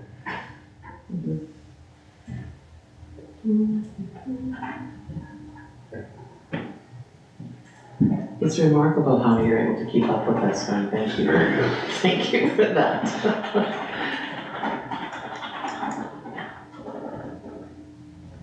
You know, we're certainly not a rubber stamping council. I love that. So I'll just restate the motion there.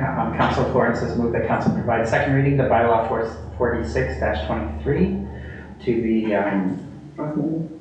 as amended. Yes. Thank you. Is there any questions on that? Any discussion? Seeing none, I'll call the question. All in favor? And that is carried. Thank you. So I wonder if we might step back to the idea of sharing it in our open house. If we're looking at moving it to our next meeting of council, and we're having an open house between now and then, shortly around that same time, It would be after the next meeting, actually. and how much after is it? We're planning it for late November, around the 28th. Yeah, December. So we could, It does, for some reason I heard that we were having an open house before our next full council meeting. I thought I would love to be able to share it then if that's the case. But carrying into December, I think it starts to hamper our ability to do the work that it was our intention to do with these committees. If we carry it into December, so it's another month that we're not working on it, I guess. yeah, we're already, typically we should be starting in October. We're already a little bit behind. But I mean, it's worth it for the kind of rigor that we put into these things, right? So.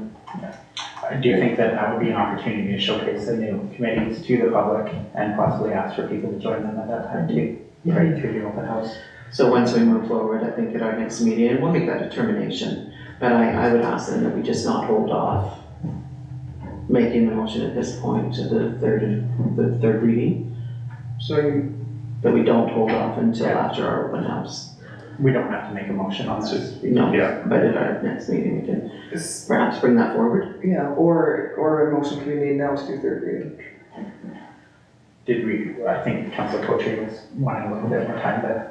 Most, and the mayor's input as well, so. Okay. So I don't know if we need to move, I don't need to move this, but I can, that we refer it to them. Yeah, I don't think we need to. I would actually like to see the opposite. I would like to see it move to third reading. As we've had this conversation now for like close to a year, but I'd like to see it brought to an end. And where I thought you were going with the open house was our ability to share. Look what we've done. How can we invite you to sit on these boards in any capacity? I would love the mayor's input too. She's provided a lot of input on this, which has been very necessary for this.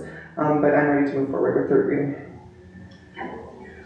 So do you want to make a motion that's for unanimous approval? Well, I would just move the third reading. We haven't had a motion for that. Okay. Approval. Make a motion to allow. Okay, so I move that. You need a motion, if you want to move forward, you'll need a motion to allow third reading, and it must be unanimously approved. Okay. So I'll try and make that motion. I would move that, whatever Sean just said. For to get a unanimous reading. The council Allow for unanimous, or allow for third reading. allow consideration of third reading.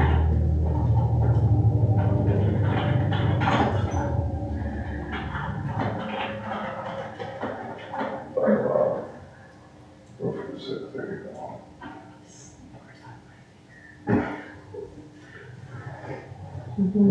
Okay, so Councillor Florence has moved that. Council approve and allow consideration of third reading of bylaw for 46-23. Questions? Discussion? Call the question. Oh, sorry. Thank you. So no, and the reason why I'm bringing this forward is because when push comes to shove, eventually we just have to do things, and I think sometimes we defer and we want input and we want input. We've been elected to make decisions, we've heard input, we've heard from different community members, and I think it's time to move forward with this. Thank you. Thank you, Councillor Florence. Any other comments? Councillor Butcher?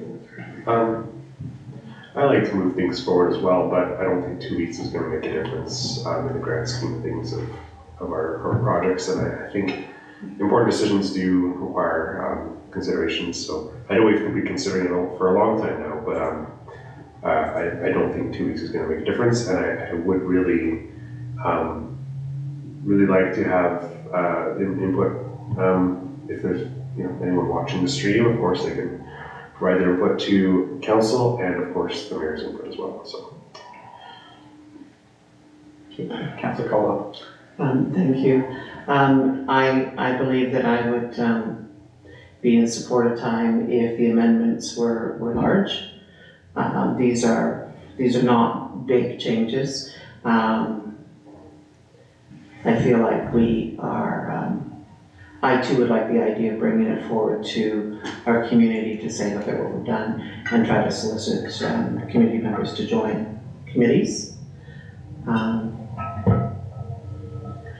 So yeah, I would be in support of this. Thank you. but I don't think that we have to pass it today to do that at the open house. We will still do those things at the open house, whether we pass it today or next week or a month from now. We can still do those things. It's our intent. Maybe if I interject, our plan is to have an open house after our next council meeting, so whether it's approved tonight or at the next council meeting, doesn't change our ability to provide that at an open house scenario. But we're happy either way. I will also suggest that we're going to have to advertise for members, we're going to have to approve those members, and then we're going to be into Christmas.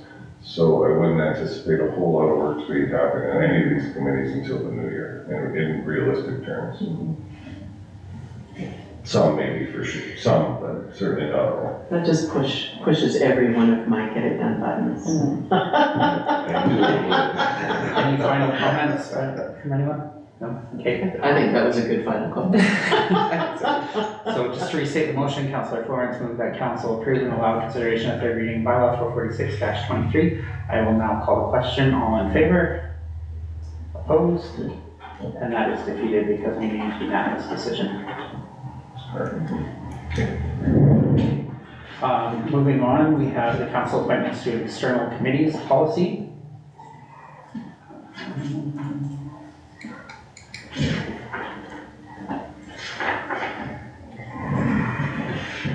I think this one's pretty straightforward. We all have the information in our package. Is there anyone that would like to make a motion on this? Councillor Florence.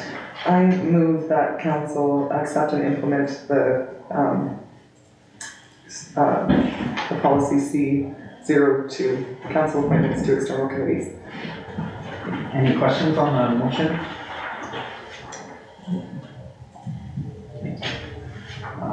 Any discussion on the motion? Okay. Can I, Yes, Councilor Butcher.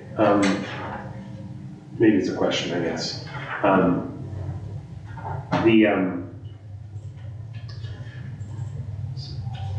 Sorry, no, okay, never mind. I had misread that, sorry. Okay. You're all good? Yep. Okay. With that, I will restate the motion. Councilor Florence approve and implement, Councilor Florence moved that the town of Coalhurst approve and implement policy C02, council appointments to external committees. And I will call the question, all in favor? That is carried. Okay. Moving on, we have council reports. So we can start with Councilor Caldwell. Thank you.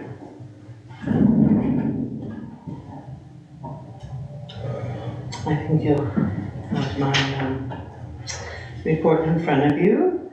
I just wanted to give recognition to the Coalhurst Youth Do crew for their awesome work setting up Haunted House. From everything that I've heard, it was really enjoyed by all ages. Also the Monster Mash community dance.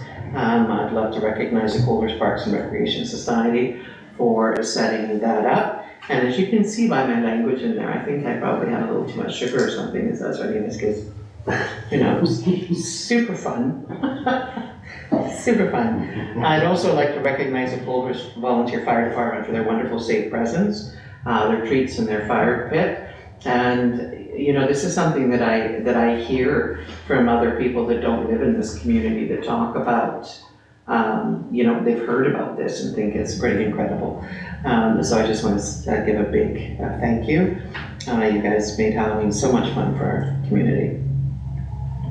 Meetings and events attended, Green Acres Foundation executive meeting as well as their board meeting, the Municipal Development Plan Visioning session, the Coalhurst High School Modernization Open House, as well as the Emergency Advisory Committee meeting. I did also get to drive around and do some of the, take a look at some of the decorated homes for Halloween, and it was so fun to do that. And I'm grateful that you came up with great pictures, because mine were all, I think I was just caught up in the excitement of it all. Mine were a little bit blurry, so I think we made some great choices. Upcoming meetings and events, that there will be some Remembrance Days events that we'll be enjoying, as well as we begin our budget deliberations for 2024. Thank you. That's everything, thank you. Moving on, we'll go to Councilor Florence. Thank you. So for my report, I'll just keep it really short. So just thank you to Crystal Libby for the innovative work on the banner campaign. It's just so cool to see them out on Main Street and to highlight the significance of Remembrance Day and bring visibility to local veterans. There's been a few things that I've done here that are written, but some of the things that I wanted to mention were community futures. So there's the Blackfish signage project that Community Futures is doing.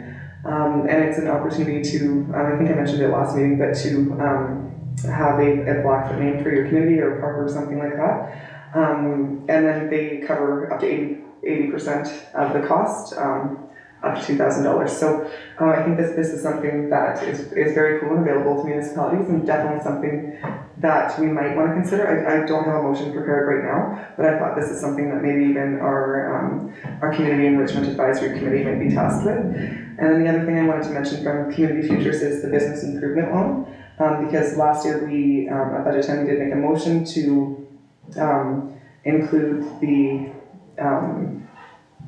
that word just left, the interest, that the town of Coalhurst would pay the interest on business improvement loans through Community Futures. And so this is a really good way to stimulate the local economy in Coalhurst. But there hasn't been very good uptake on it from Coalhurst. And so I just wanted to put it out there again that this is something that's available to residents of Coalhurst for small business owners. And then moving forward, just really excited to get into budget time. We have budget coming up as mentioned, and then really excited about the open house for budget and to get that input. Budget is one of the main areas where council can influence the direction of the town. And so it's just a really important time to be prepared and be debating and to represent the interests of the residents of Coalhurst. So really excited for that. And then as well, and it's not on, it is on here, the Remembrance Day ceremony is November 11th. So it's on a Saturday this year, so I'm hoping for an awesome turnout, and it starts at 10:30 sharp. Thank you. Any questions for Councillor Flores? Seeing none, I will move on to Councillor Poultry. Thank you, Deputy Mayor Ackermans. I had a chance to attend the Halloween dance and went through the haunted house 3 times next to my 4-year-old, so that was he very enjoyed it. And of course everyone decorated their houses and the fire department for providing a safe and warming location. I attended the Demystifying South Saskatchewan Basin Water Rights seminar with Deputy Mayor Harkemans. It was an interesting presentation given by members of the Alberta government, and they had some good information, and I think I have a better idea about water rights now, although it still is very confusing. I probably need another few sessions to get it all right. I attended we had a few committees there, we listed there, and then upcoming ones, I've listed a few events that are around town, as well as some upcoming meetings that I have, and that's it for me. Any questions for Councillor Poultry? Seeing none, I will move on to my own report. I'll just try to keep it short, but I'd like to thank Parks and Rec and everyone of Coalhurst, FCSS, and the Youth Day Crew for the amazing events that they put on for Halloween, and especially everyone that helped decorate their houses and make Halloween awesome for the kids. Like Councillor Florence, I'd like to recognize Crystal Libby for working bringing the banner campaign to the veterans of Coalhurst. This is a great way to recognize the contributions that they've made. The banners are all on 51st from what I understand, so if you have a chance, check them out. And, besides that, I attended the lunch and learn with Councillor Poultry. We did the MPP visioning sessions, high school visioning, Halloween decoration, agenda setting. Upcoming events, there's Remembrance Day events at the Legion and the high school. And then one that I have on here is the Alberta Municipalities Economic Strategy Committee. So I had applied to that and I got accepted on that. So that will be meeting 4 times in the upcoming year, and the first meeting will be on November 30th. Congratulations. And that is all I have for my report. If there's any questions? No, but I might add one little piece, and I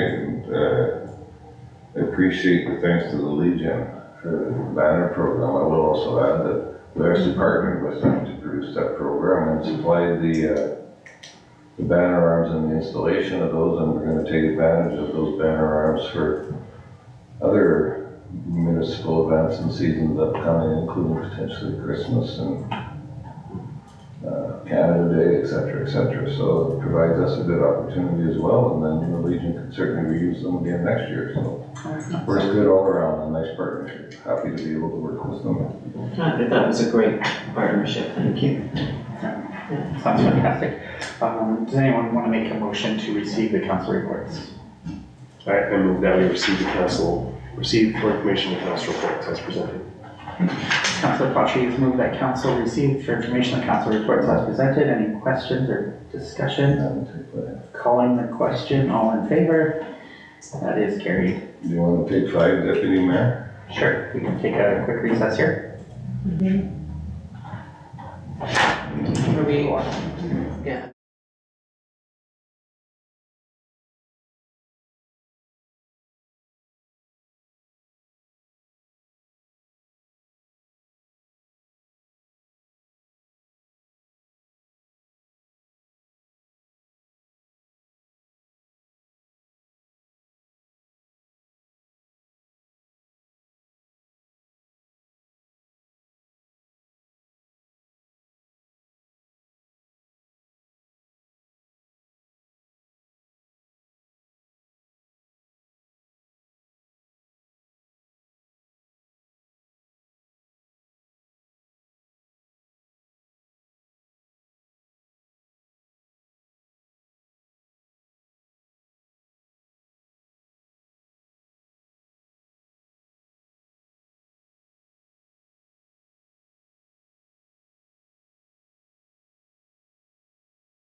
And we are back from recess.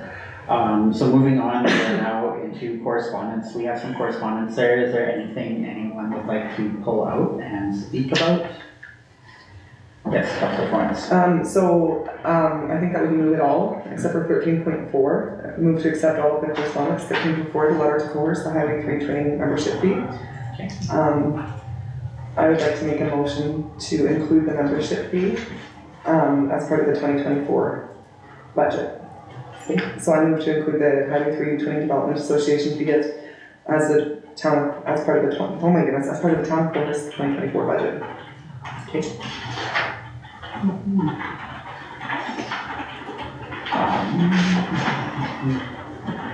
So I guess if we're doing that, I'll restate that there.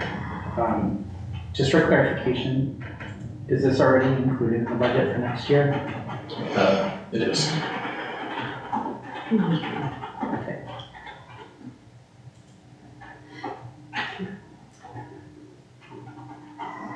So Councillor Florence has moved to include the Highway 3 Twinning membership as part of the 2024 Town of Coalhurst budget. Any questions on that? Any discussion? Seeing none, I'll call the question. All in favor? And that is carried. I did have a couple questions with regards to the FCSS. Or sorry, not the FCSS. No, never mind, I'm in the wrong section.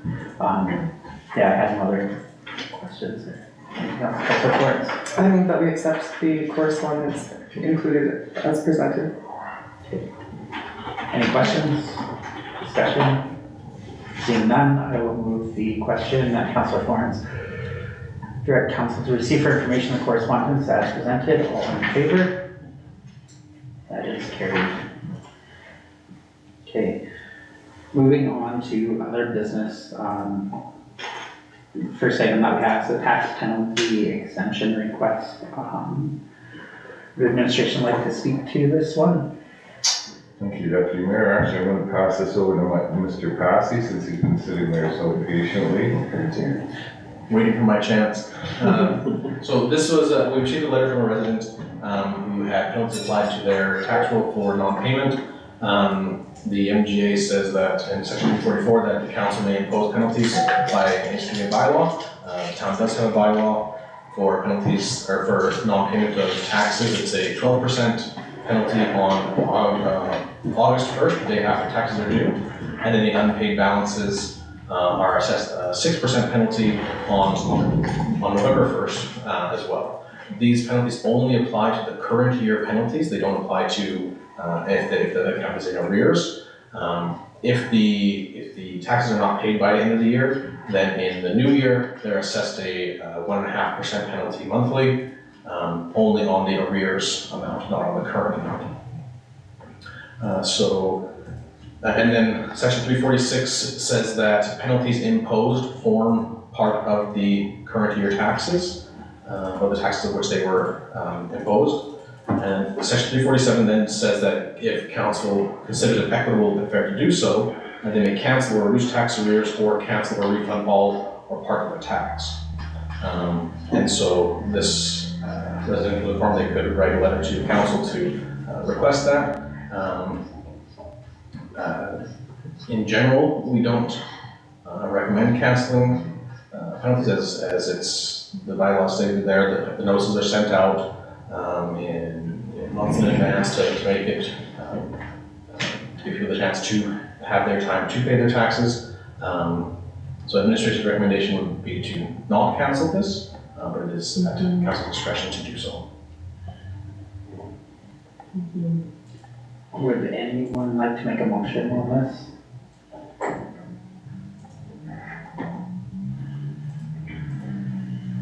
Seeing none, I will move that council accept the tax penalty exemption request for information as received.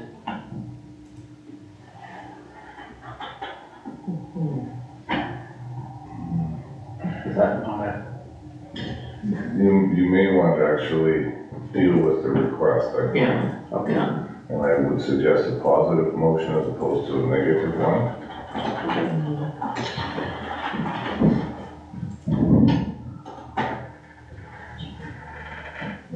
this move to waive the penalties for the property in question that were applied July 31st. They were applied August 1st, and well, the requesting would be the August 1st ones, but we are now in November, so 44.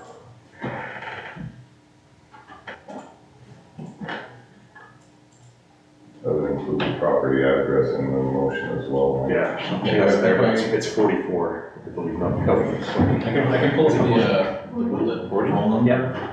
Thought I read 44. Please. Oh, 40, right, that's right. Okay, Is it the 2023? It would be to cancel the 2023 tax Cancel? penalties imposed on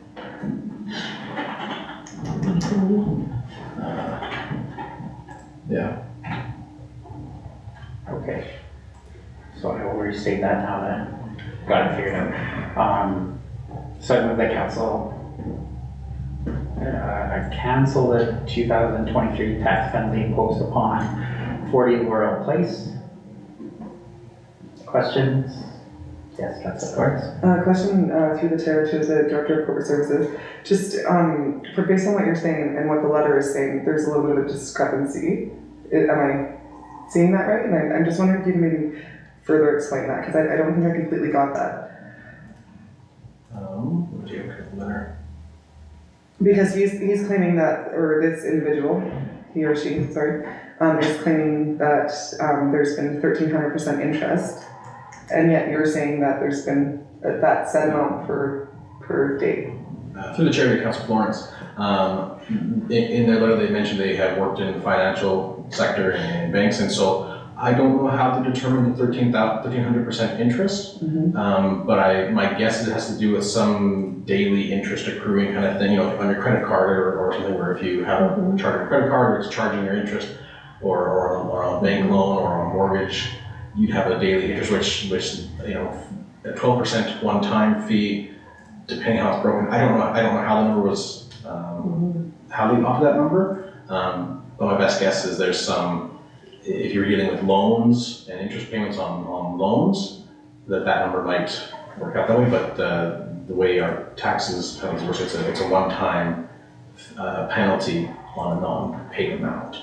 So it's not this is a one-time penalty that's applied for non-payment. It's a 12% applied on August 1st, then the 6% on November 1st, and that's paid on the current year taxes. Then, if it's not paid by the year, then there's the arrears side of it, but it's not an accruing in the same way as a bank loan. Interest. Okay, I appreciate that. And then if I can just ask a question of clarification on that, and so that this individual has only received the first late charge, not both late charges. If they didn't pay this amount by October 31st, then they would have been assessed 6% as well. Okay, so it is in fact just a one-time fee, not in fact something that's been 3 days that is accelerating as we go. Right. In paying it 3 days late or paying it 33 days late, the same penalty would be applied on that for that penalty amount. If they hadn't paid it, if they're paid 3 days late, then the penalty was applied to the balance that was unpaid, which was the full amount. A 6% penalty on November 1st would only be applied to that penalty amount, that $500, not the full balance of their total tax levy of the year. Okay, thank you. Okay, Councilor Butcher. Through the chair to our Corporate Services, is the penalty that's applied here in line with other municipalities? For the chair to Councilor Poultry, yes, in general, yes. Some places will have maybe a 7% penalty on their day after the tax is due, but then charge a 1% penalty every subsequent month. Some will charge the penalty on December 31st. They all kind of sit around in that for the current year penalties around that 15 to 18% overall. How they're applied at different times of the year varies. So there's ways to adjust this as well. Councillor Caldwell? Thank you. So through the chair to administration, I'm wondering if you might be able to help understand, this individual indicated that for the first few months they were unable to even secure a post office box here. Do you think that in any way that might have sort of caused this to happen? Not having access to a post office box and being in between two residents, BC and Alberta. Well, if I might, maybe I'll add to this. So the tax penalty is actually set by bylaw. This is not a frivolous thing that we add. It's sent out as part of the tax notification. And similar to the assessment notice delivery, we're required to have those notices out well in advance of the actual due date, as a minimum 30 days, but we actually put them out further in advance than that. And we do advertise the fact that those taxes are due in multiple locations, including our newsletter, our signage, our social media, our websites. So I believe everyone that owns property understands that there's property taxes to be paid. And in this case, this was just simply a miss, unfortunately. And I will say I've seen cases come before council of hardship, family bereavement, those kinds of things. We had a few of these in my previous posting, and I will say that council instructed me at that time to produce a policy that said council will not entertain any waiver of any penalties under any circumstances. So, because now you get into picking stories over stories, essentially, right? And you have a tax penalty for a reason. We rely on those funds for operations, and unfortunately, nobody likes paying taxes, and I completely understand it. But this is in council's discretion, but I would be cautious of setting a precedent for future cases as well.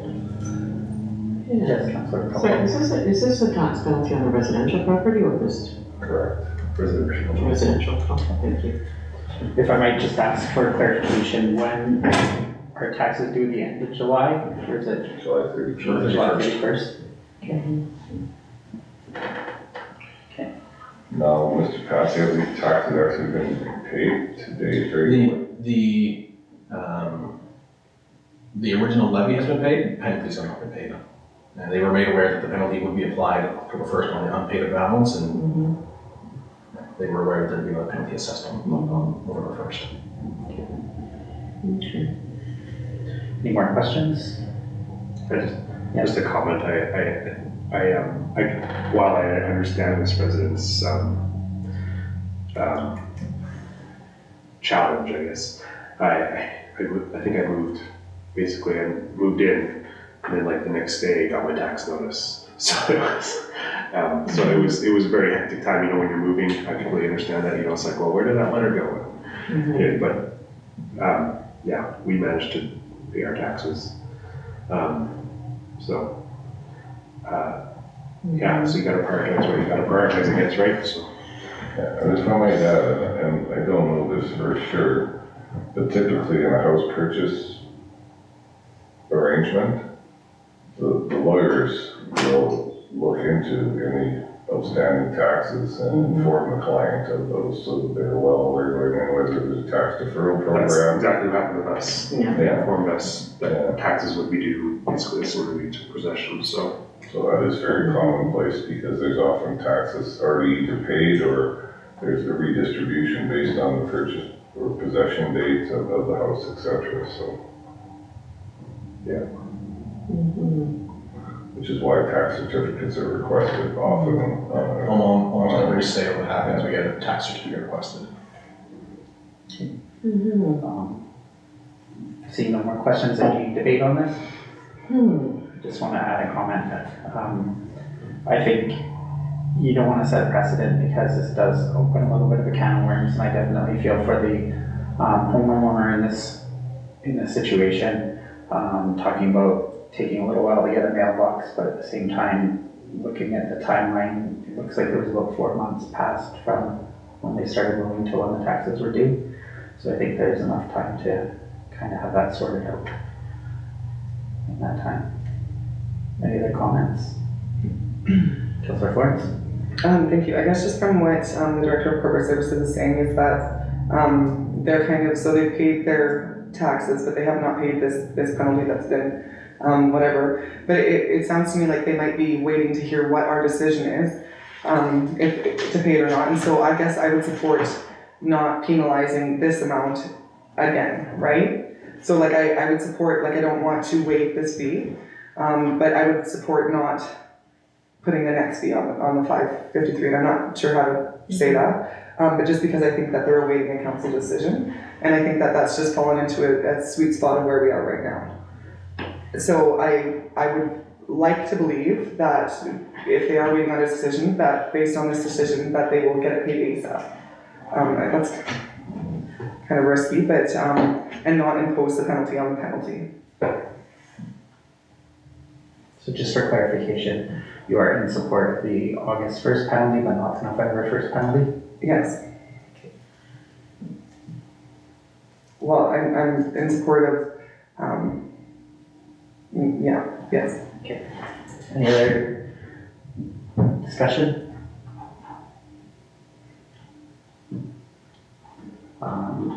With that said, I will call the question. So I move that council cancel the 2023 tax penalty imposed upon 40 Laurel Place. All in favor? Opposed? That is defeated.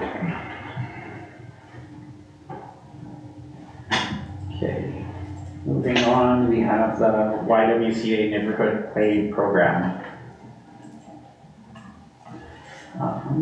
So we got a report from the YWCA. Does anyone have any questions? Comments? Yes. I appreciate the administration for providing this and bringing this forward to council. It's something that we've been reviewing, or asking for review on, asking for reports on, and I think this is the first report we've seen. So I want to commend administration for following up and bringing that forward to our attention. Yes, Councillor Points. Thank you. I too appreciate a more in-depth report that is much more tailored to our community and not broad for all the areas served in Lethbridge, the different sites, as well as Coalhurst. And I just wanted to draw attention to the outcomes, which is something that they're looking at as opposed to just numbers. But I did just want to get into the numbers of attendees a little bit because they've so graciously provided that for us. So if we do break down the numbers, at 4 days a week, so this is how much the program, at the peak time of 59 kids, that would have been 14 kids in attendance for the morning. And at the lowest time of 21, it would have been 5 kids for the afternoon. So on the busiest day, they would have seen 27 kids, and on the slowest, they would have seen 10, with an average of 70 kids per week. In a town where our census was recently done, we have approximately like 520 youth between the ages of 5 and 14, meaning that an average, if 70 kids attended NPP per week, it's about 13% of kids in town in that age group who attended. So I just wanted to bring that to council's attention, that it's an incredibly low number when you think about our overall number. That's between 5 and 14. There's other indicators here. There's other indicators here as well.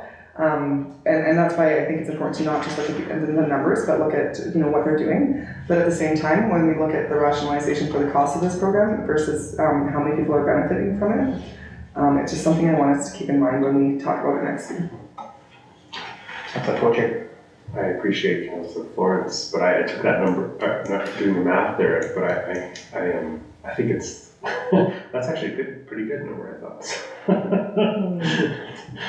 Yeah, 10% of all youth that aged is not by a majority by far, but I mean, I was curious how many people attended the Halloween dance, how many kids attended there, was that 10%? Maybe, could have been about, maybe more, but yeah.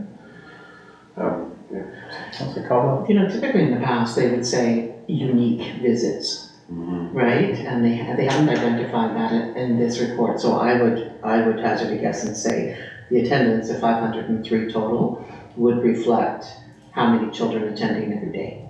And so if we want to actually look at the numbers of children that have been reached, we might want to look at the highest number that we're looking at any one time frame, either morning or evening, and maybe extrapolate maybe 20, even if we 25% or something on top of it. Because typically what happens is we get in the past, and I'm only basing on my knowledge from the past.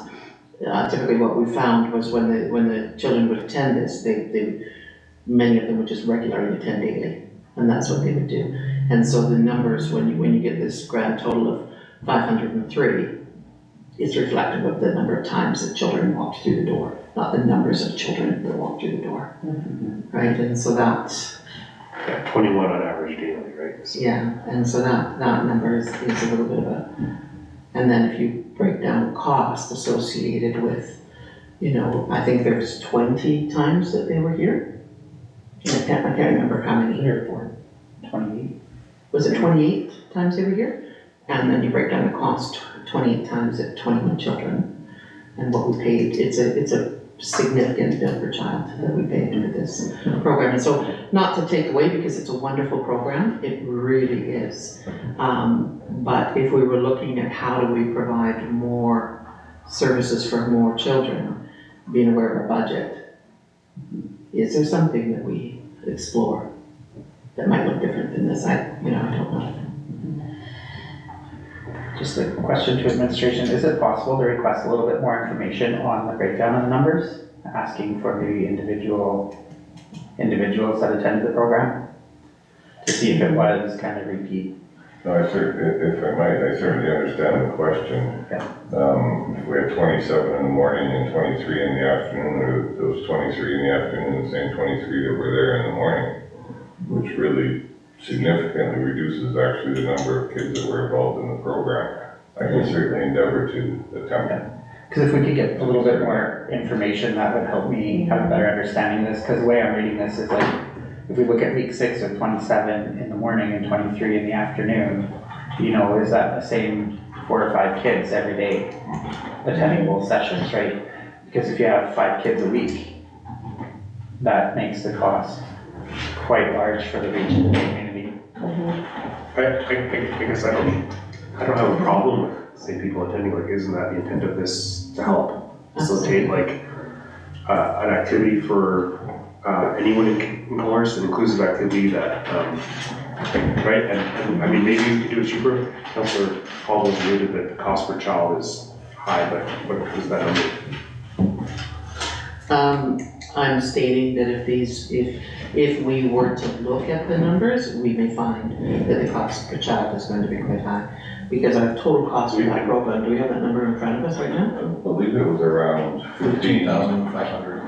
15,000? 13,500. 13,500.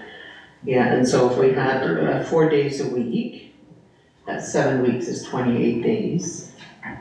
And then we just sort of break that down from there, right? It's just I under, don't know that we want to do that. yeah, it's just under $27 per kid. Yeah. That attends for each time. For each time. Each one of those 503 slots, yeah. So if somebody came for the morning and afternoon, that's about $50 A day. for the day, right? Yeah. I think, just to add on to my reasoning behind this, I think that if we're looking at engaging with the community and the municipality and making sure that it is available to people, if we only have 50, 60 kids, maybe over the course of the summer that are attending this, I think that there might be better options out there where you might get a higher uptake of kids with different kind of programming. So I'd like to kind of see how many individuals and I can attempt to get those numbers defined.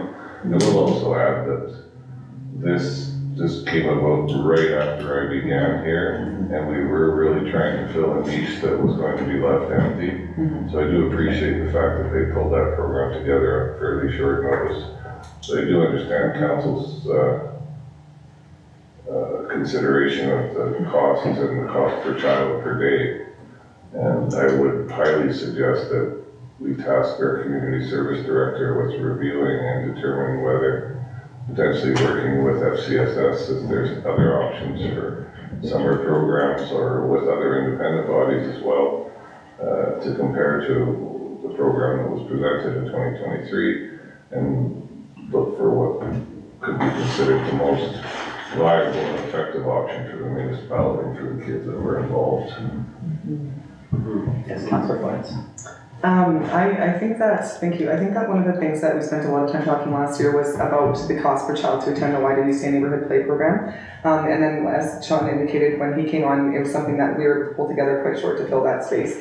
I would not like to move to, I would not support the motion for admin to look into this work of the cost breakdown at this time, because I think that it's something onerous, something that we've already asked for last year, and something that's unneeded because there's actually a ton of information here. What I do support is what Sean is saying about review and determine options for summer programming with other service providers, including the YWCA that is done by our Director of Community Services. So I think that we can just accept this as information for what it is right now. We can keep in mind things for the future, and we can let our Director of Community Services deal with this. Would you like to make a motion? Well, we have to vote on yours first. Did you make a I motion? did make a motion. Okay, so I move that we accept this, the neighborhood, YWCA neighborhood play program report as for information. Okay, so Councillor Florence has moved that council receive the neighborhood play program report for information. Any questions? Seeing none. Discussion? None. Call question. All in favor? That is carried. All right. I'm good with not making that motion, so we can. But should we move to ask administration to review Did you want to make a motion too? Sean, do you think, sorry, can I just ask a question through the chair to the CAO? I mean, basically we're headed that direction anyway with the Community Services Director. Do you feel that, does administration feel that there's a motion needed from council in order to pursue this specifically? I think a motion wouldn't hurt. Okay. That's typically the way you would direct administration, and I would have you stick to kind of the process. It's also there for us to track and to ensure that we fulfill. Okay, so I will make a motion to that council direct administration to review and determine options for summer programming.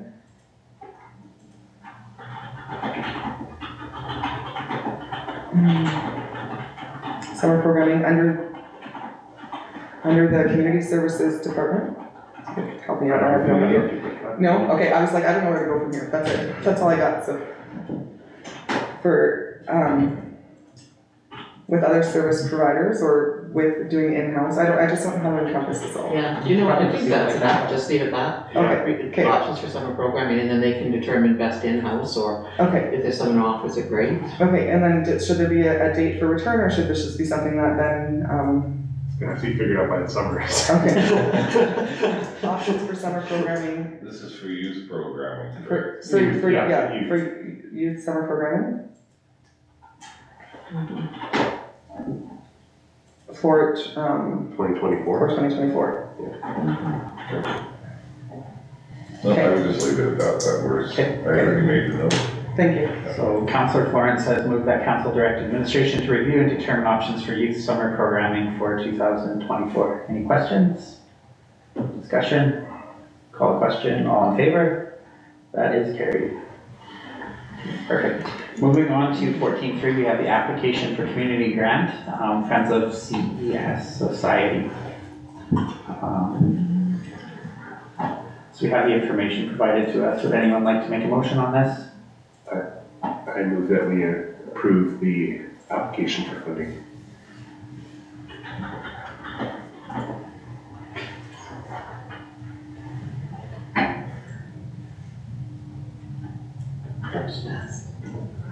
So Councillor Latreille has moved that the town approve the application for community grant, Friends of CES Society.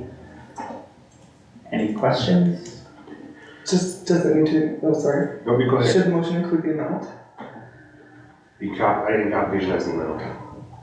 I don't know. So it's at 1,500, is there request? If I might, Deputy Mayor, just for future reference, if you're reviewing motions in the future, they should be able to stand on their own, right? So to approve the amount and to the organization, and that way it's easily tracked and. The context is less important than. Difference of CES. Alright, so I moved that council approve the application for community grant for the Friends for $1,500.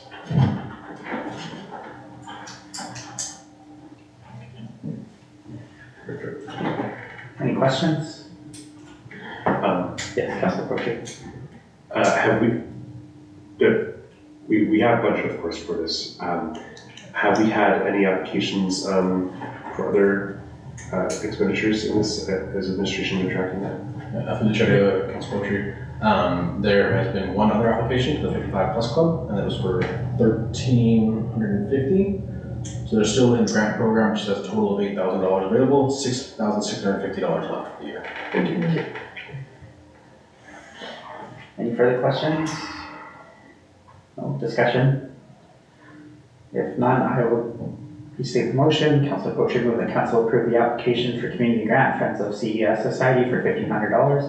I'll call the question. All in favor? That is carried.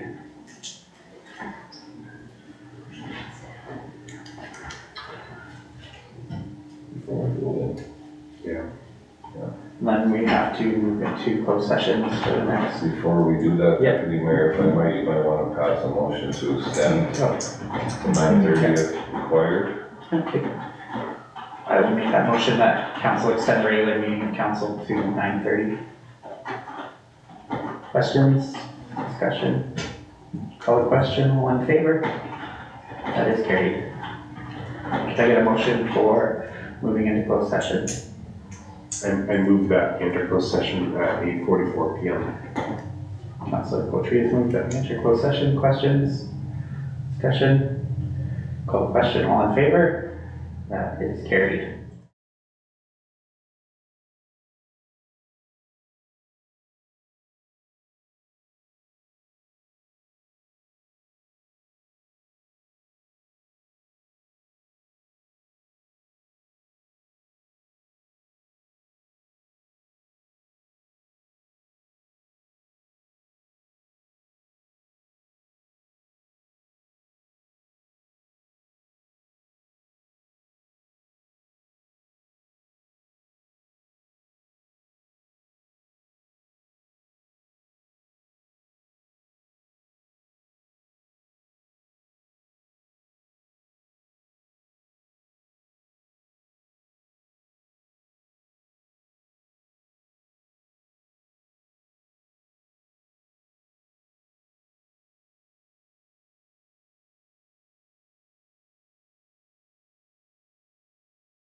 I'll make the motion that we go into open session. Thank you. So Councillor Caldwell has made the motion that council enter open session at 9:28 PM. Questions, comments, all in favor? That is carried. I will move that the discussion and documents of items 15.1, 15.2, and 15.3 remain confidential pursuant to sections 21 and 24 of the Freedom of Information Protection and Privacy Act. Yeah, 15.2 in there twice, just so you know.